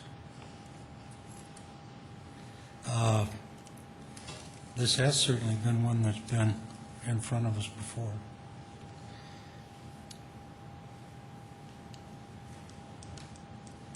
There is a part of me, I don't know, with staff's recommendation of not approving this, it'd be real hard for me to support overturning staff's recommendation on this in lieu of what we went through in the past on this, and the neighborhood's feeling about this. I truly feel the neighborhood felt they made a deal back when this was originally zoned, and I can appreciate where they're coming from. I can appreciate where Bert's coming from. So Ken, just to confirm, you did an approval for the denial of this application? Was your motion? That was your motion? No, his motion was for approval for the sake of getting this to the point where it can be discussed. If the motion is approved, Are you obviously. sure you might want to check with Kenny on that? I believe, Kenny, you did that for the sake of discussion. Absolutely. Doesn't Yes, mean sir. that I he, seconded for that reason as well. yeah, we still have to have a motion of some sort to have the discussion. And if the motion fails, the application is denied. If it passes, it's approved. So, any other discussion? I have to admit to being very frustrated by this particular application in light of just our current zoning regulations and how things are put together. I can certainly understand the neighbors' concerns, and when you truly kind of tear through the PD process, it is a slippery slope. I mean, there is the opportunity for the major amendment and the minor amendment process. As much as we try to limit that and protect that, I mean, I think that Bert and his team have done an amazing job of trying to crawl through and give us something that makes sense. It's practical. It's very contained. It seems to be very protective. But we all know that in that PD process, the fears that the neighborhood are expressing to us could show up 5 years from now when I no longer sit at this table. So I'm very frustrated by this application that we're going through. Any other comments? I think we've discovered that all the fault, I think, lies with Jeff Schmidt. I'm sorry, Jeff. Okay. I do think it highlights our sense of urgency to update our zoning ordinances, and I feel that these neighbors are caught. I think the property owner, Bert, is caught, and I'd like to think that there were some open minds and that cooler heads could prevail, and that we could come to some sort of compromise that everybody could agree to. And I can appreciate that you think you did that several years ago.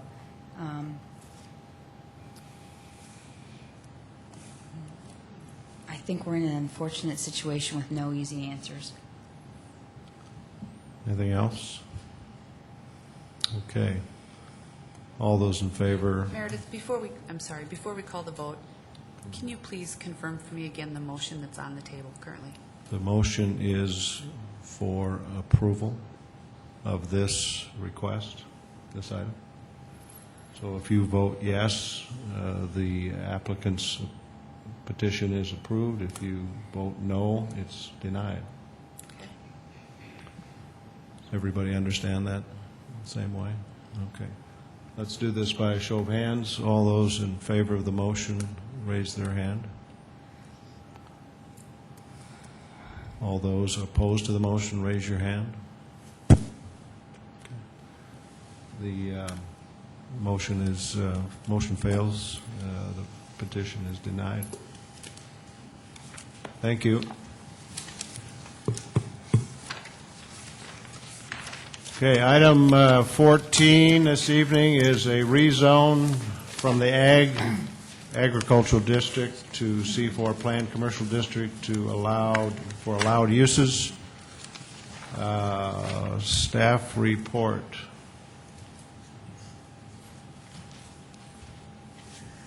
The purpose of this application is to rezone the subject property for future development of the C4 planned commercial conventional zoning district. It's a 2.3 acre site. It's currently agricultural. Adjacent land uses include agricultural to the north, single-family residential and agricultural outside the city to the south, agricultural to the east, and agricultural to the west. To the west, it's planned for future office or multifamily in the Brooks Crossing Plan Development District. For land use considerations, we would like to achieve an arrangement of activities that promote harmonious interaction between the various elements of the community and minimize land use conflicts, and to provide urban growth area boundaries. The C4 Planned Commercial District is an attempt to provide for well-designed commercial areas, primarily in developing areas along major arterials and in sensitive areas. The location is the northeast corner of the future intersection of East 57th and a collector street yet to be planned or named. We do not have a subdivision plan for this location or a plat, so it's described by exhibit. There is no access indicated at the present time. Physical characteristics do not include any substantial vegetation to be conserved. It's the existing agricultural cropland. The subdivision plan will be required in the future in order to transfer ownership or apply for a building permit. Platting of it is required for that purpose. Because the subject property is larger than an acre and being zoned C4 planned commercial, it would come back to you as a conditional use permit application for whatever development is being proposed. For those two reasons, staff is comfortable with the rezoning at this time and is recommending approval. That concludes staff report. Thank you, Steve. Any questions for Steve? Is the petitioner here this evening?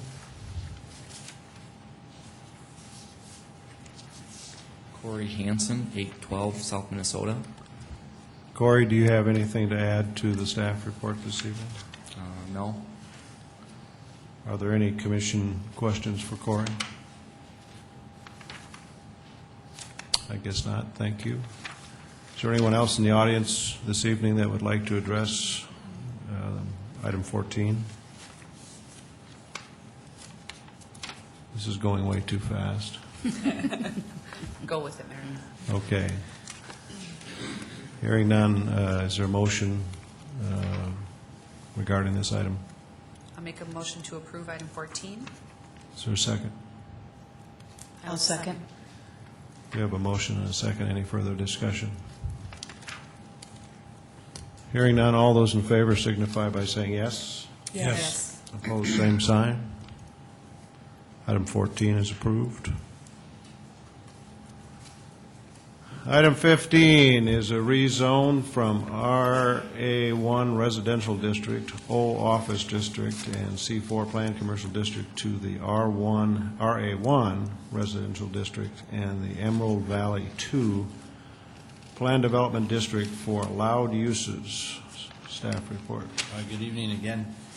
This applicant is Don Dunham with the Dunham Companies. The size of the parcel is 38.5 acres. And the existing land use is currently vacant.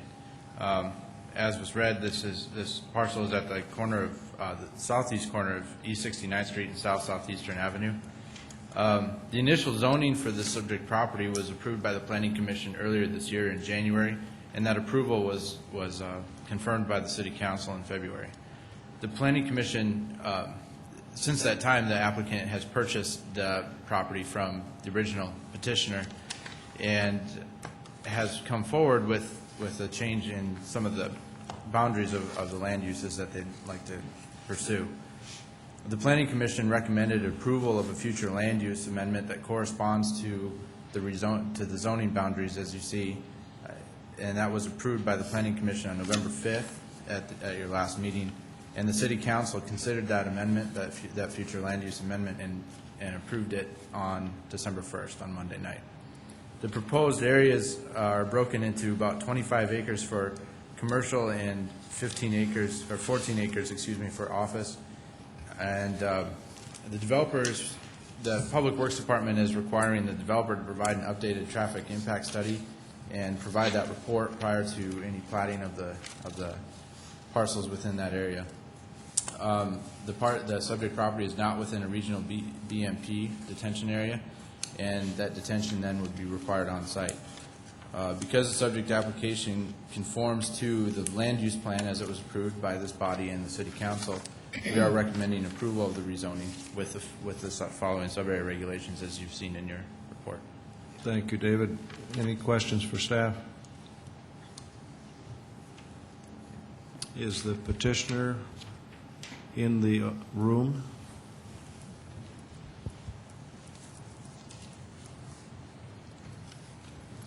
Jim Nunnam, 230 South Phillips Avenue, and frankly, I'm scared to add anything.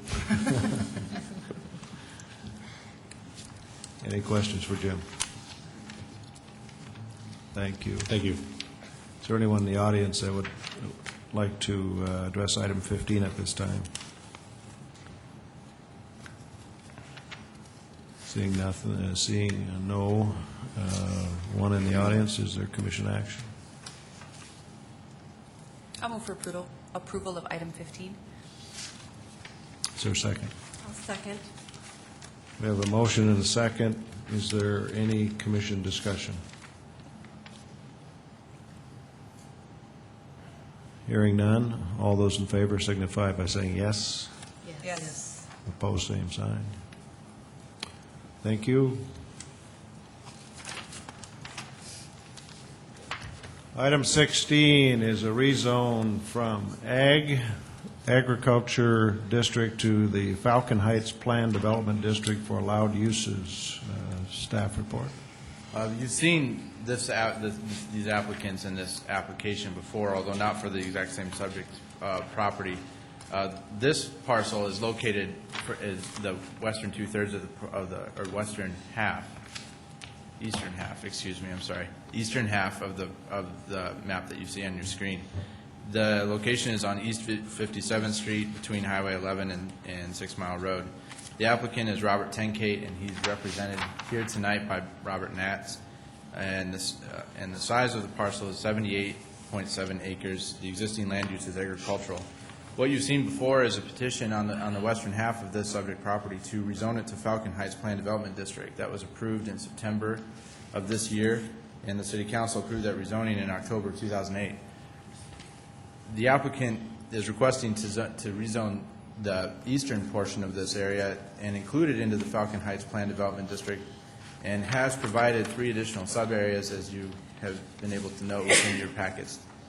The future land use amendment for this area, which was for mixed uses, was approved by the Planning Commission at the last month's meeting, and that amendment was also approved by the City Council on Monday night. The applicant is proposing a mixed-use development which would encompass a total of 172 acres, and that includes the previous approval and then this current proposal. And the development is expected to incorporate a variety of uses, mixed-use buildings, and community assets such as open spaces, walking trails, and other amenities. You can see on your screens a concept plan that was provided to our office earlier this week that gives a layout of a building, and I believe the next slide is a close-up of the parcel that we're considering right now. The applicant, one of the additional features that the applicants proposed within this updated sub-area regulations is that the development will appoint a review board to review, design, and manage open areas within this parcel. That would require this review board then, as they set it up, to approve any development before it came to this body for approval. Any buildings that were proposed for this area would have to come here as a final development plan, since it is in a planned development district.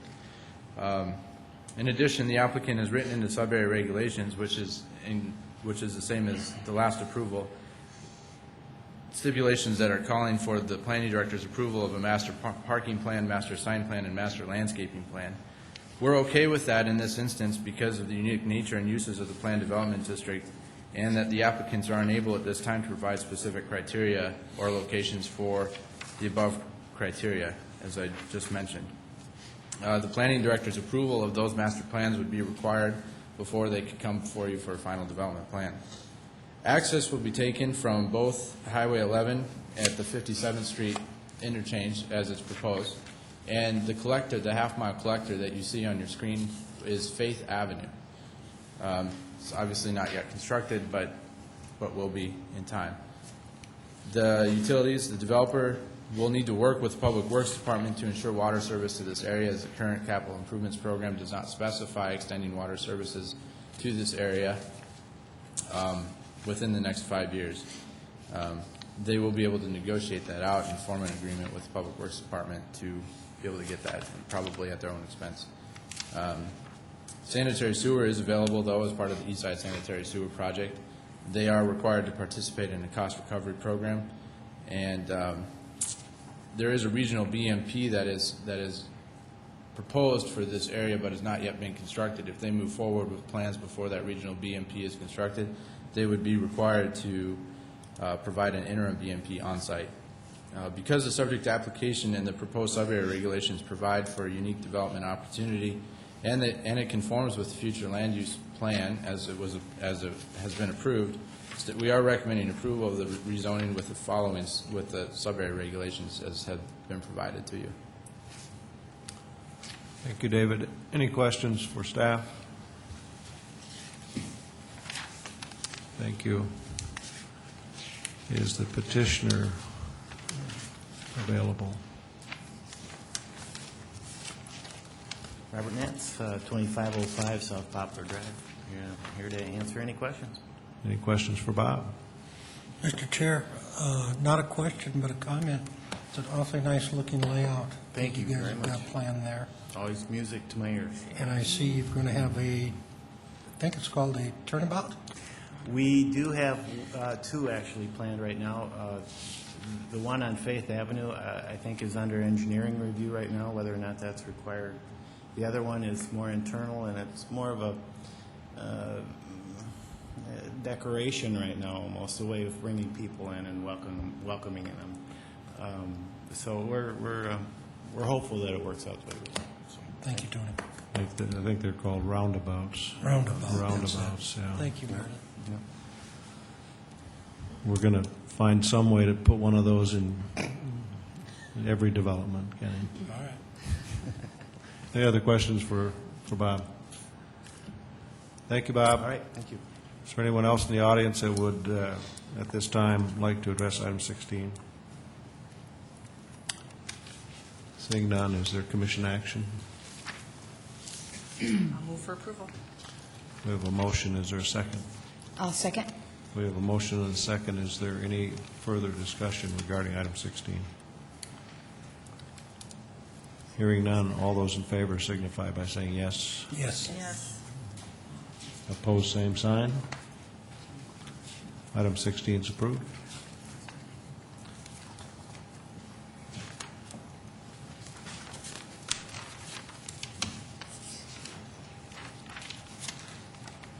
Okay, item 17 is an ordinance of the City of Sioux Falls amending the Airport Overlay District. Staff report. Thank you. Good evening. Jeffrey Schmidt, representing planning staff in this item. We're requesting an amendment to the Airport Overlay District. The intent of this is really the same as it was originally when we brought this forward a year ago. And that is that the Airport Overlay District allows landowners to continue to develop their land while still protecting future land users that are adjacent to an active airport. It gets down to the amendments that we're requesting have two major considerations to them. One is that the amended district, the boundary, has been decreased to use streets as clear boundary lines and still include the noise exposure zone and show areas for the commercial industrial businesses near the airport.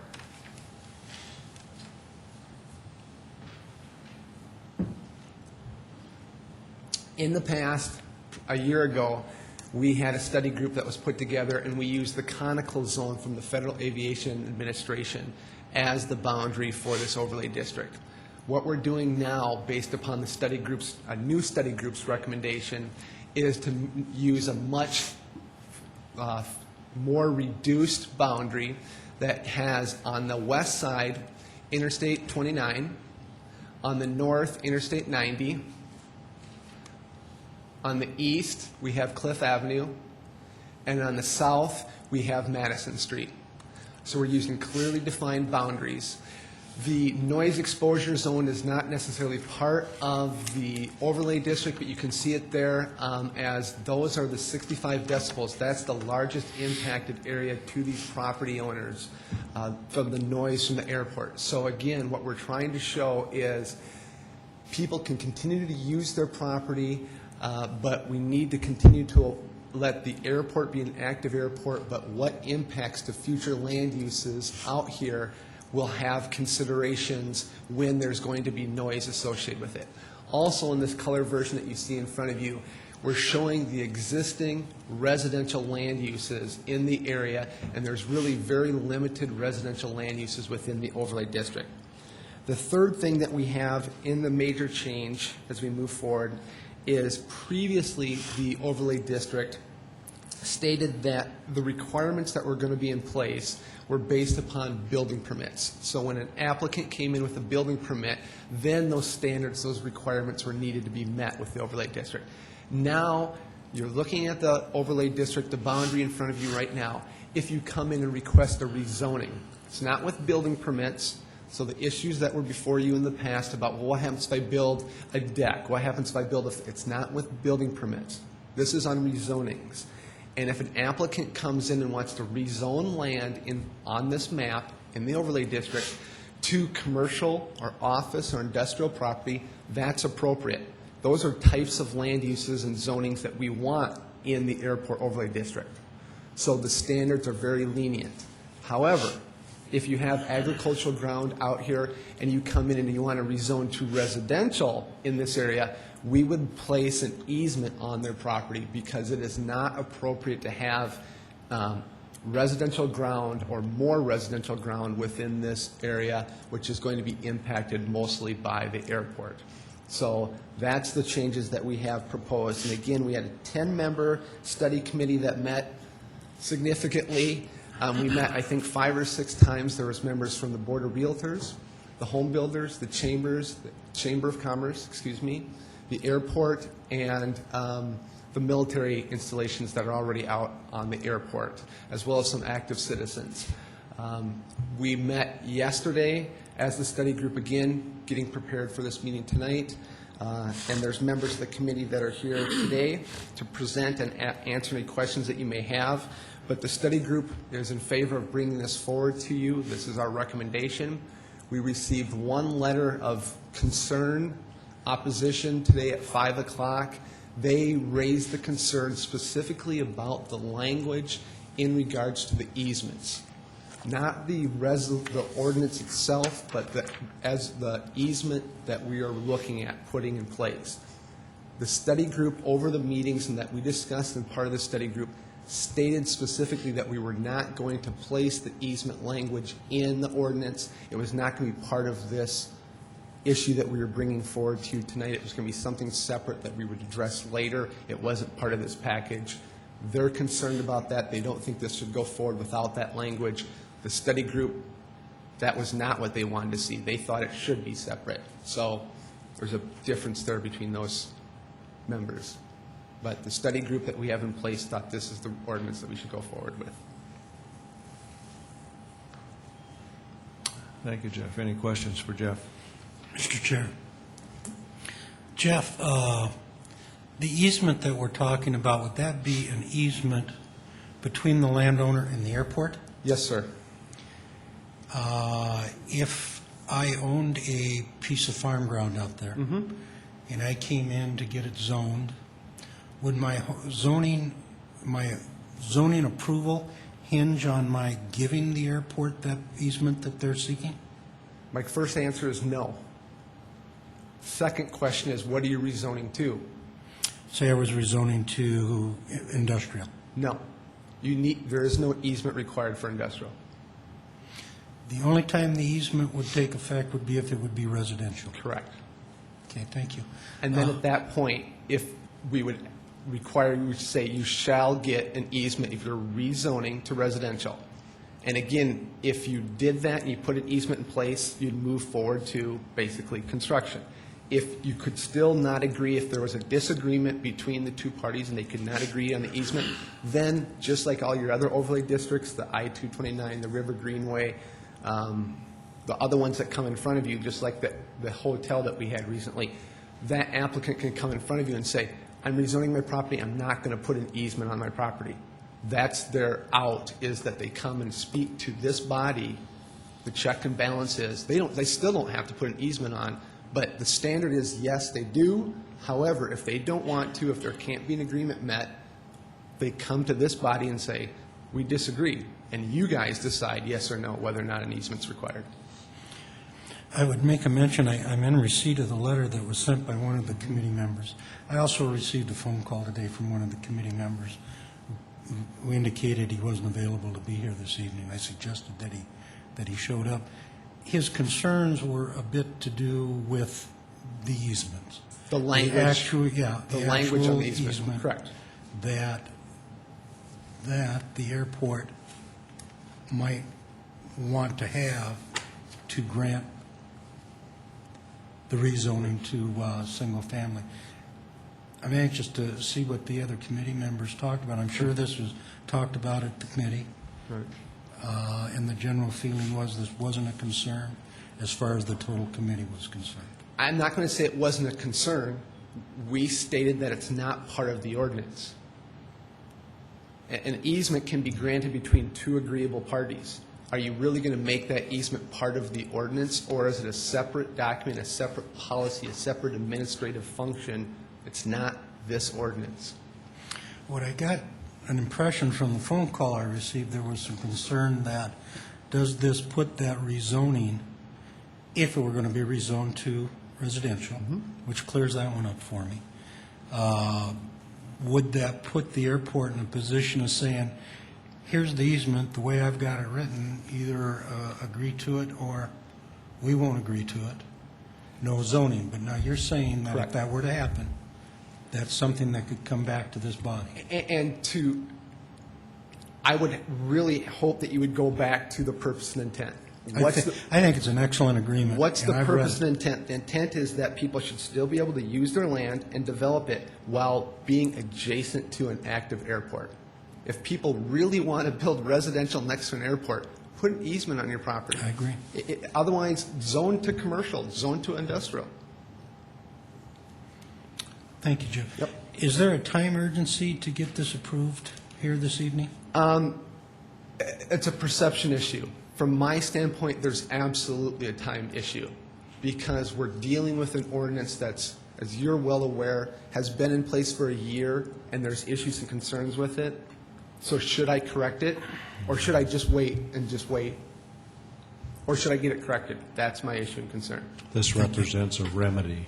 This is a correction, Yeah. and a study group that recommends it. Any other questions for staff? Is the petitioner here this evening? You are the petitioner? Yes. I would like to talk to the general. Yes, he's back there, right in the back row.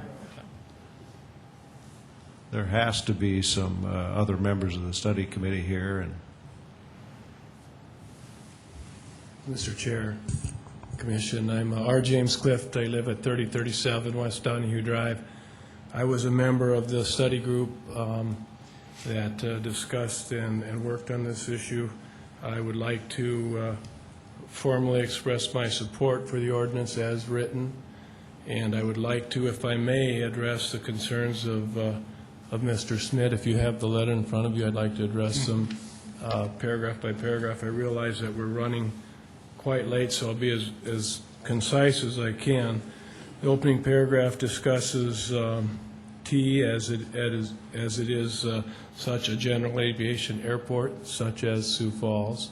However, T is outside of the, firstly, the jurisdiction, I believe, of this committee. And also, Sioux Falls is a Class C airport, which is surface to 5,000 feet. It must be controlled by a control tower. T is not. General aviation at T, as such, they can have commercial aviation, which by definition is flying for hire, such as charter, lessons, etc., versus air traffic, air transport aircraft, which we have at Sioux Falls. My background is 26 years of flying in the Air National Guard out of Sioux Falls and 21 years, which overlapped with that flying commercial aircraft out of Minneapolis and in and out of Sioux Falls as well. T has never been a problem.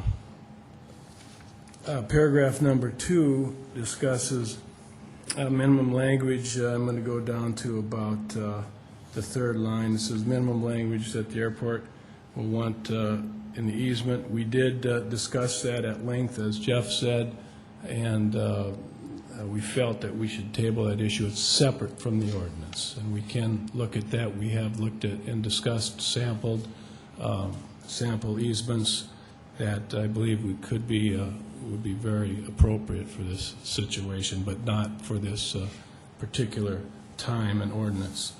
The fourth, 1, 2, 3, 4, the fifth line in paragraph 2, it talks about, it references item 1543 100C4 zoning regulation, and it is just that. It is a zoning regulation, as Jeff said. It does not apply to building permits. It's only applicable if someone comes forth and wants to rezone the property. So it's a land use issue. Land use issue. Just directly to the right of that, it says, and paragraph 1543-108, noise exposure zone.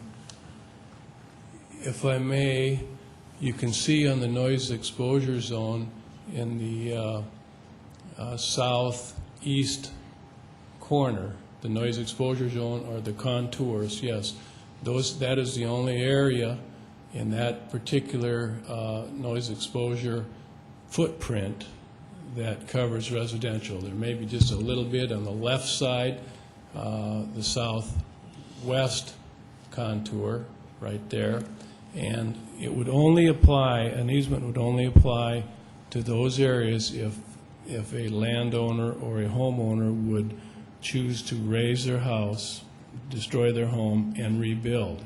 Then it would become applicable with a building permit. But there is no requirement for an easement for those individuals that are grandfathered into their situation, as we all would know.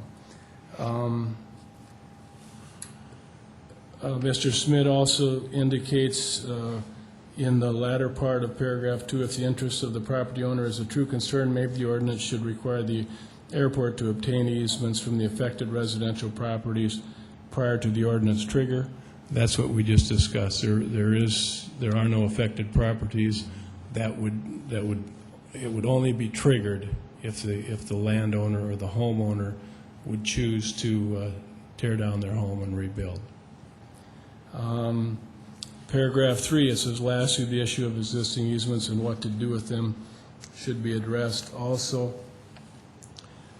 We feel that, or I feel that that's outside the guidelines of this particular ordinance. This ordinance is to move forward, realizing I have no, my background is aviation, I have no legal knowledge, and I would think that they would be voided perhaps by the city if that were to be the case. But I don't know. It would have to be a case-by-case basis. Are there any questions for me? Any questions for General Clift? Mr. Chair? Yes. RJ, I think your committee did an outstanding job putting this together. I was a little surprised both by the letter and a phone call from another committee member. And obviously that was discussed as far as how these easements are going to be written and how they're going to be handled, if and when required. I think if a house was raised, let's say burnt down, and you rebuilt a house, the way I understand it, I don't think that would take a rezoning. That's correct. And so I don't think that would then require an easement from the person rebuilding the house. In that case, do you have the ordinance in front of you? There, in page 4, paragraph 15.43.108, the second bullet statement within that, it says an easement if you're there yet. It says, "An easement shall be placed on property within the noise exposure zone when a building permit for substantial improvements to an habitable residential structure is being requested." So in those areas that we pointed out in these southern, southeastern, and southwestern contours. So a building permit would trigger the requirement. In those cases, in that case. Am I correct, Jeff? Yes, you're both correct, in that this isn't building a house in the overlay district. This is if a house burns down within the 65 decibels. If you're within the flight path, you're already existing, we don't require one. But if you want to rebuild your house within the 65 decibels, we want an easement from you to go, really, you're going to build another house and have the jets right at the end of the runway take off? Yeah, we understand. Okay, just thought we'd get an easement from you. That's what we're talking about. It's not anything other. I mean, I understand the easement has to be placed correctly, but we don't want houses in the 65 decibels at the end of the runways. And people If that individual couldn't come to terms with the airport in regards to that easement, their outlet is to come to here. And you guys would look at it and go, really, you're building a house. It's just like the floodplain issue. You're going to build the house in the floodplain. Well, our example is a house that burns down. Obviously, they were living there and it didn't bother them in the first place. But that's the question. I just want to be sure I understand this easement trigger. Mr. Dunlap, I was surprised as well. When we left our meeting last night, we felt the issues were all resolved. I was very surprised when I saw the letter, or when we received the letter, and I just got it when we received it when I arrived at this meeting this evening. So didn't really have a chance to come up with a real good rebuttal, but it seems like perhaps there was some emotion. For example, in paragraph 1, there's really no meat as far as I can see in paragraph 1. It's just something to add to lengthen the letter, it would appear to me. And I know John, by the way, he's a neighbor, he's a friend, so it isn't like we can't agree to disagree on an issue such as that. In paragraph 2, hopefully we clear it up. What surprised me is I got a call from another committee member that said he couldn't be here, echoing some of what John was echoing. Really? And that was my only reason for asking that. Understood. We did discuss the easement, and it was on the table and taken off the table last night with John there again. We brought it up, and in fact resulted in a sample written by Jeff, very well done as far as I could tell. And if it would be helpful to present that, I do not have my copy here. Perhaps Jeff does. If that would be helpful to present that to you for your review, we could certainly do that. Again, I think the intent was to keep the easement out of the actual ordinance. And my understanding of easements is even if you had one written, it would just be a starting point. It wouldn't represent what every easement would be in its final form. So, John's concern, sir, John's concern was, and I understand that, is that if an individual in one of those two small areas that we've discussed, if an individual's home burns down and they are forced to get an easement in that regard, then it would be the citizen against the airport authority, and he wants to protect the citizen, as we all do. So that was his concern. So the citizen doesn't have to take money out of pocket for legal expenses to go against the airport authority. And so there's some valid thought there, but certainly not in the bigger scheme of things. It didn't seem that was part of this particular ordinance. It's another discussion. Thank you, Archie. Can I just ask one quick question? How many people were a part of your study group? 10 people. Okay. It was a good mix of individuals. myself would have represented the military and the civil aviation, and then Jeff, of course, facilitated it, and there were developers, legal individuals, and some of which are here, and it was great discussion. I thought it was very fair, and it was a great compromise. We all, as citizens of Sioux Falls, want to see Sioux Falls move forward. I heard some of that discussion this evening with some of the other changes that were being asked for, and certainly if we were to encroach upon our airport and limit its growth, we all realize, even the developers who may want to develop land around there realize that in the big scheme of things, that's a negative for the city of Sioux Falls. And so it was a good group of people. Thank you. Any other questions for General Cliff? Thank you. Thank you. Anyone else in the audience this evening that would care to address this item?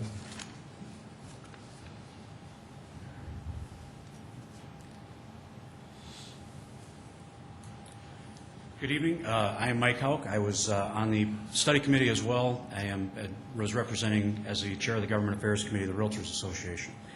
I just wanted to point out on the issue of the easement, while it was not the intent to specify the language in the easement, I think a little context from what the statute or the ordinance was previously is necessary.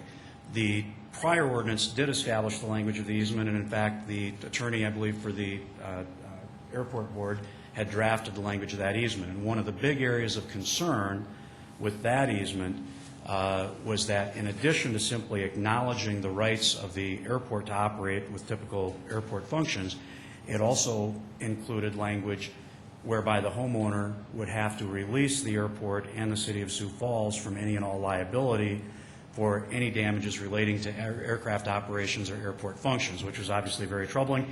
There was no consideration given for that release. In fact, the homeowners or the property owners would have to go and pay the filing fee for that easement themselves. So that, in our view, was probably an unconstitutional taking, requiring somebody to give up a right without compensating them for that. So while the easement going forward will be something that will be negotiated, my understanding is that that will not include the release part. It will simply be an acknowledgement if you are rebuilding, if you are in that decibel zone and you have to rebuild, it's simply an acknowledgement, yes, in essence, it's a belt and suspenders, because it would be hard for anybody to claim I live that close to the airport and I didn't know there was an airport here, and so I want to shut down the airport because it's causing vibration and dust and noise. So it's simply acknowledging them formally to say, yes, I understand I'm by an airport and I agree to live with the normal things that go along with the operation of an airport, but not necessarily not waiving their rights should a plane crash into their house and destroy their home and kill their family and those kinds of things. So I just wanted to make that point on the easement. Okay. Any questions for Mike? Mr. Chair? Ken? Mike, I think that was probably John's concern, was some of the language originally in the original situation, I think, was felt to be a bit strong-handed on the airport authority side. And with the recipient going, well, you either agree to this or no building permit. But that has now been changed around. It's tied to zoning, other than those two places. In that person granting the easement will always have that safety valve, as you understand it, of being able to come to this body, explaining, hey, we can't get together with the airport here. I want to go ahead and do this. We'll look at the merits of it and be able to make a decision in case those two can't agree.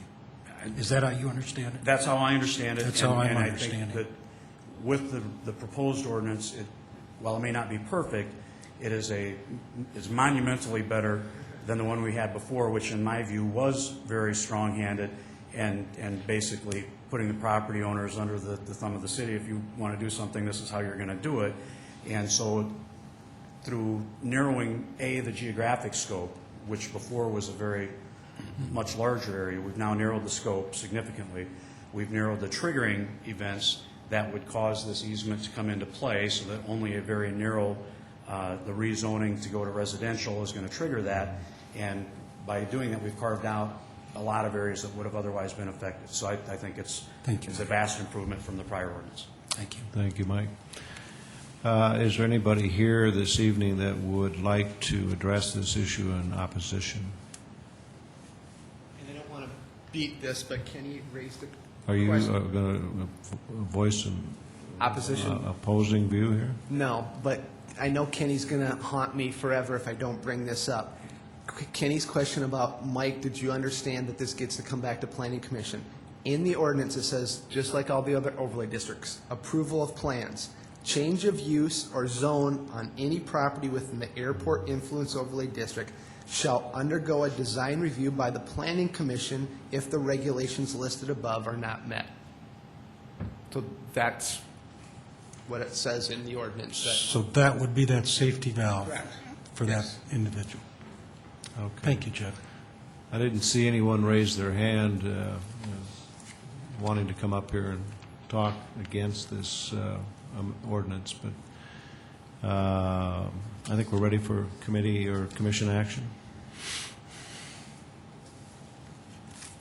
I'll make a motion to approve item 17 as submitted. We have a motion. Is there a second? I'll second. We have a motion and a second. Any further discussion regarding item 17? Hearing none. I think after, if I may, Mr. Chair, having read the letter, having a call from one of the other committee members, I was a bit concerned coming here this evening in regards to this. But I think after having it explained as thoroughly as they've done, I feel comfortable going ahead with this. Any further discussion? Okay, all those in favor signify by saying yes. Yes. Yes. Opposed, same sign. Item 17 is approved. Item 18 is another ordinance of the City of Sioux Falls amending Section 15-49 of the revised ordinances of the city by revising the additional use regulations, fences. Staff report. Thank you, Chairman. Dave Loveland's passing out the ordinances that I passed out at briefing yesterday. If you did not get your copy of the ordinance that I passed out yesterday, we had a study group on this one also. Imagine that. And I had two esteemed colleagues with me, Mr. Larson and Mr. Dunlap, participating. So all questions shall be directed to the chairman since he can't vote. I'll defer. Go ahead and do that, but I'll defer to Kenny. Okay. Additional use regulations for fences. Currently, I think everybody understands, they don't, but that currently, if you try to build a fence along your backyard, along an arterial street typically, you either have to build a 4-foot small fence on the property line or have to go 10 feet back and build your 6-foot fence. That's the only options you get. Okay? We have numerous ones that come before us and say, wait a minute, I want to put a 6-foot fence on my property line, or I have trees there, I have utility boxes, and you're telling me I either have to put a 4-foot fence or go back 10 feet and put my 6-foot fence. So we met as 2 planning commissioners and 2 Board of Adjustment representatives and drafted this proposed ordinance to address those issues. Really, it's pretty simple. We said, we'll allow you to put a 5-foot fence at 5 foot back, nice compromise, or if you put a 6-foot fence up at the property line, you can do that, but we would like you to raise the aesthetic quality of that fence along these arterial streets. And we said to do that, there are 4 different standards you could meet.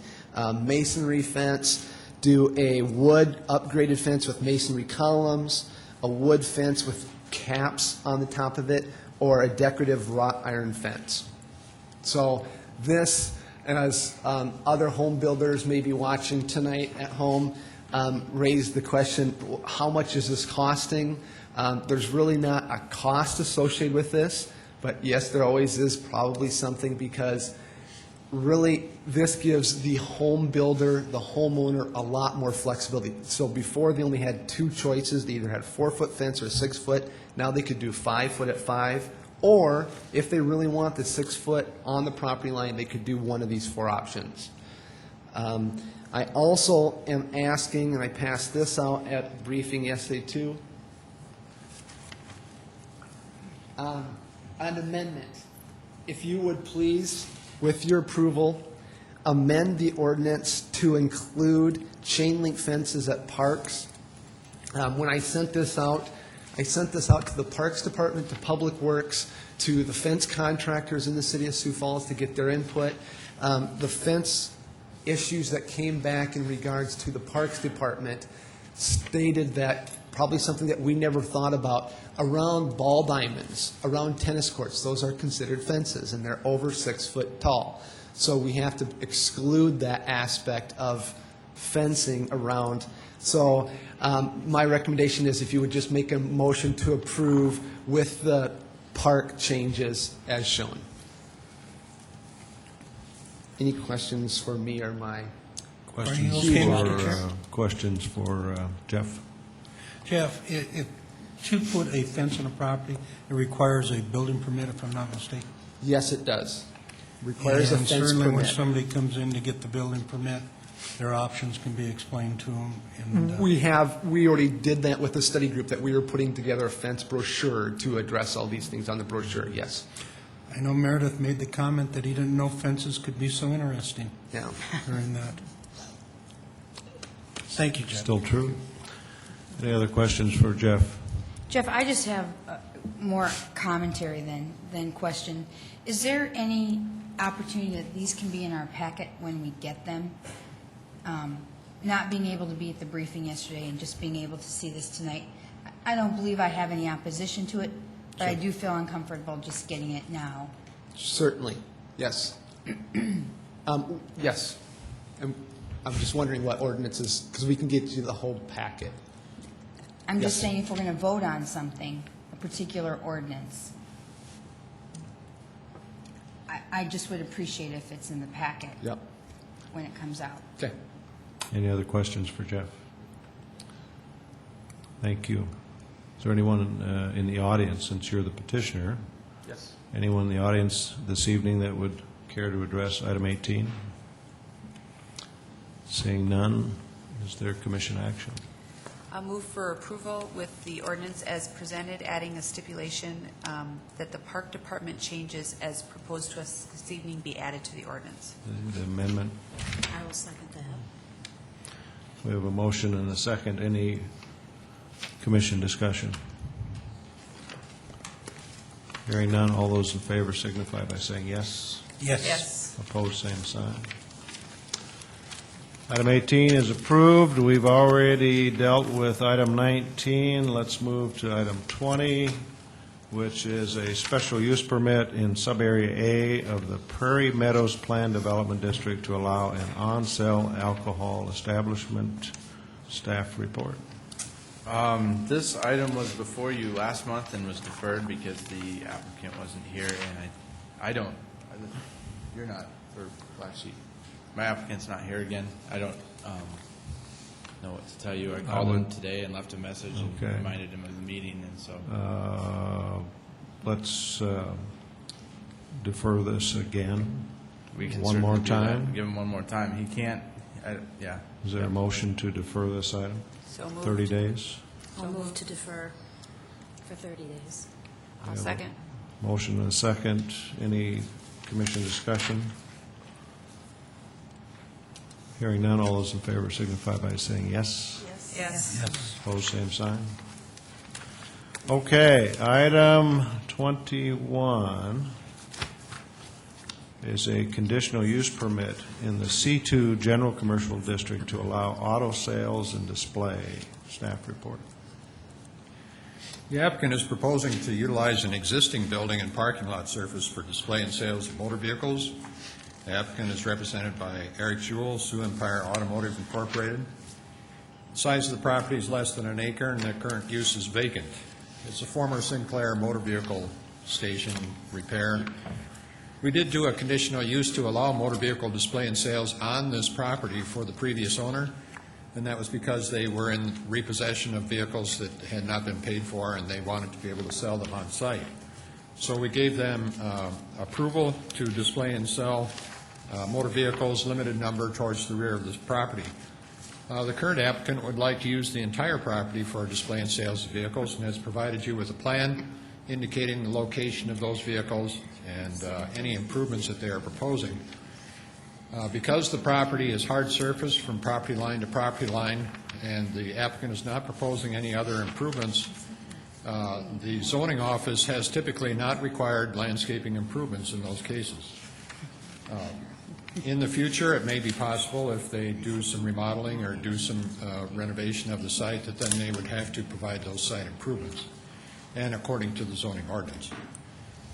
Currently, the only other requirement would be concerning their lighting or their screening of the parking lot from residential uses. There is an existing screen to the south of, on the south side of the property, on the top of a retaining wall that does screen the property from residential uses. That is currently in place. The lighting, the applicant does not have a plan for lighting at the present time. If they do provide lighting on the property, they would have to meet the zoning ordinance requirements in their application for a construction permit. Staff is satisfied that they would be able to do that and is recommending approval. We've had no contact from adjacent property owners, and that concludes our report. Steve, are there stipulations? The stipulations are, thank you for catching that. We had 3 stipulations, actually.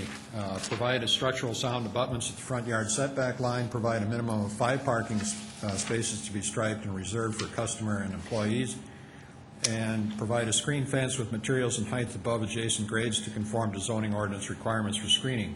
That 3rd stipulation is because we did not know whether that existing screen fence is on the property or on the adjacent property. Any questions for Steve? Mr. Chair, Steve, when it says provide structural sound abutments at the front yard setback, what is that? That's zoning terminology for wheel stops, Oh. so that the cars will not encroach into the front yard setback. Thank you. Any more questions for Steve? Thanks, Steve. Is the petitioner here?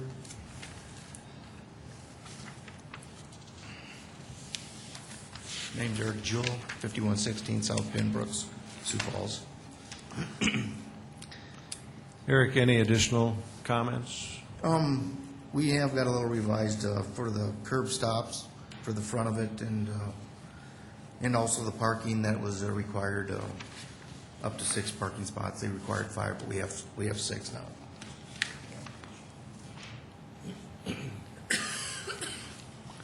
Any questions for Eric?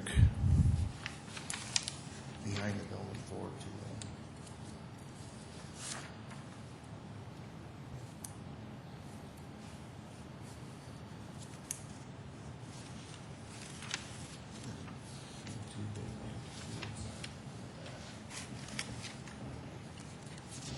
Then they wanted 10-foot setbacks to the front for curb stops, which we put in. And the screening fence on the west side, which we would put in if needed there. It sounds like there's a fence currently there, Eric. There's a fence to the south currently. But you don't know if it's yours or the neighbors? We don't have a survey done to the lot yet. Survey will be done because lights will need to be put in. And once we get the survey done with the lot pins, we'll be able to take it down to the lighting commissioner and to get approval on lighting. Any other questions of Eric? Eric, I think this will be an improvement of this property. I know it's been vacant for a long time, so look forward to you getting in there, selling some cars. Thank you. Is there anyone else in the audience tonight that would care to address this item? Seeing none, commission action. I'll make a motion to approve item number 21 with the 3 stipulations as noted. Okay, we have a motion. Is there a second? I'll second. We have a motion and a second. Any further discussion? Hearing none, all those in favor signify by saying yes. Yes. Yes. Opposed, same sign. Item 21 is approved. And I believe we're at our last item tonight, item 22, which is a minor amendment in sub-area A of the Orchard Heights Plan Development District to replace a fence located on the property line in the front yard setback. staff report. Orchard Heights, as you recall, is a well-established older neighborhood in town that was annexed under sub-area regulations to include certain restrictions. However, because of existing conditions out there, many times they don't meet their own regulations. So the fence ordinance being one of them, at the time that this fence was constructed, did not have to meet those requirements because it was built outside the city. Now it's inside the city, and the existing fence is in need of repair and replacement. The owner is proposing to do that, but to replace it at the height that it is now. And the reason for that being that the fence is next to an outdoor swimming pool and deck area that would not allow it to be placed at the 10-foot setback as required by ordinance. So they're asking for an amendment to allow an increased height of fence to match the existing that's there now at the property line. This particular sub-area of Orchard Heights was intended in a 1981 zoning to allow single-family dwellings on property of 20,000 square foot or more. And as you see by the aerial photograph, this is a very large piece of property. The fence, or the subject fence that is not conforming, is a limited section of its frontage, and staff does not have a problem with that and is recommending approval. The applicant was advised to talk to their neighbors to see if there's any concern in that particular part of the neighborhood about the 6-foot fence being replaced as it is now. What they're proposing is a vinyl fence as opposed to a stucco wall that was there previously. And that concludes staff report. Any questions for Steve? Mr. Chair, Steve, would the position of the pool and the trees around it create the hardship for granting the Does not appear, well, the hardship, yes, the hardship would be from the pool. There are some trees in that area, but I can't tell whether they would be objectionable to the placement of the fence or not. It's more the deck and the pool. This aerial actually shows the top of a tree hiding the pool behind it and the deck behind it. Thank you, Steve. Any other questions, Steve? Thank you, Steve. Are the petitioners here?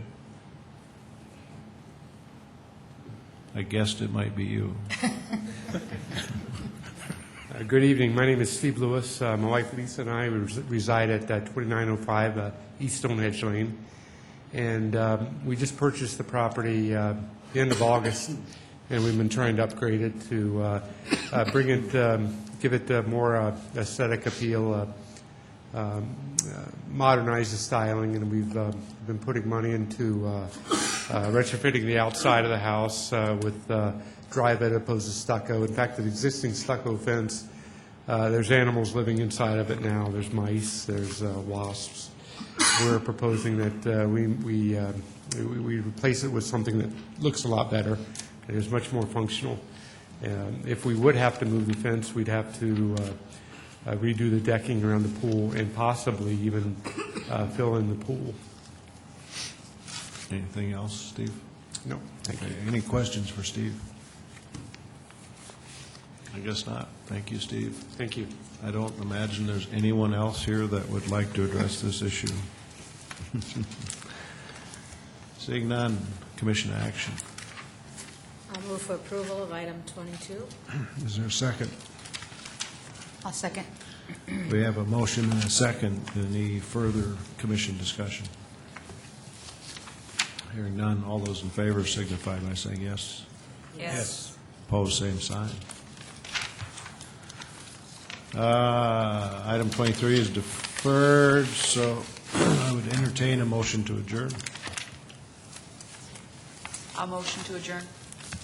Second. Second. Are we done? Second.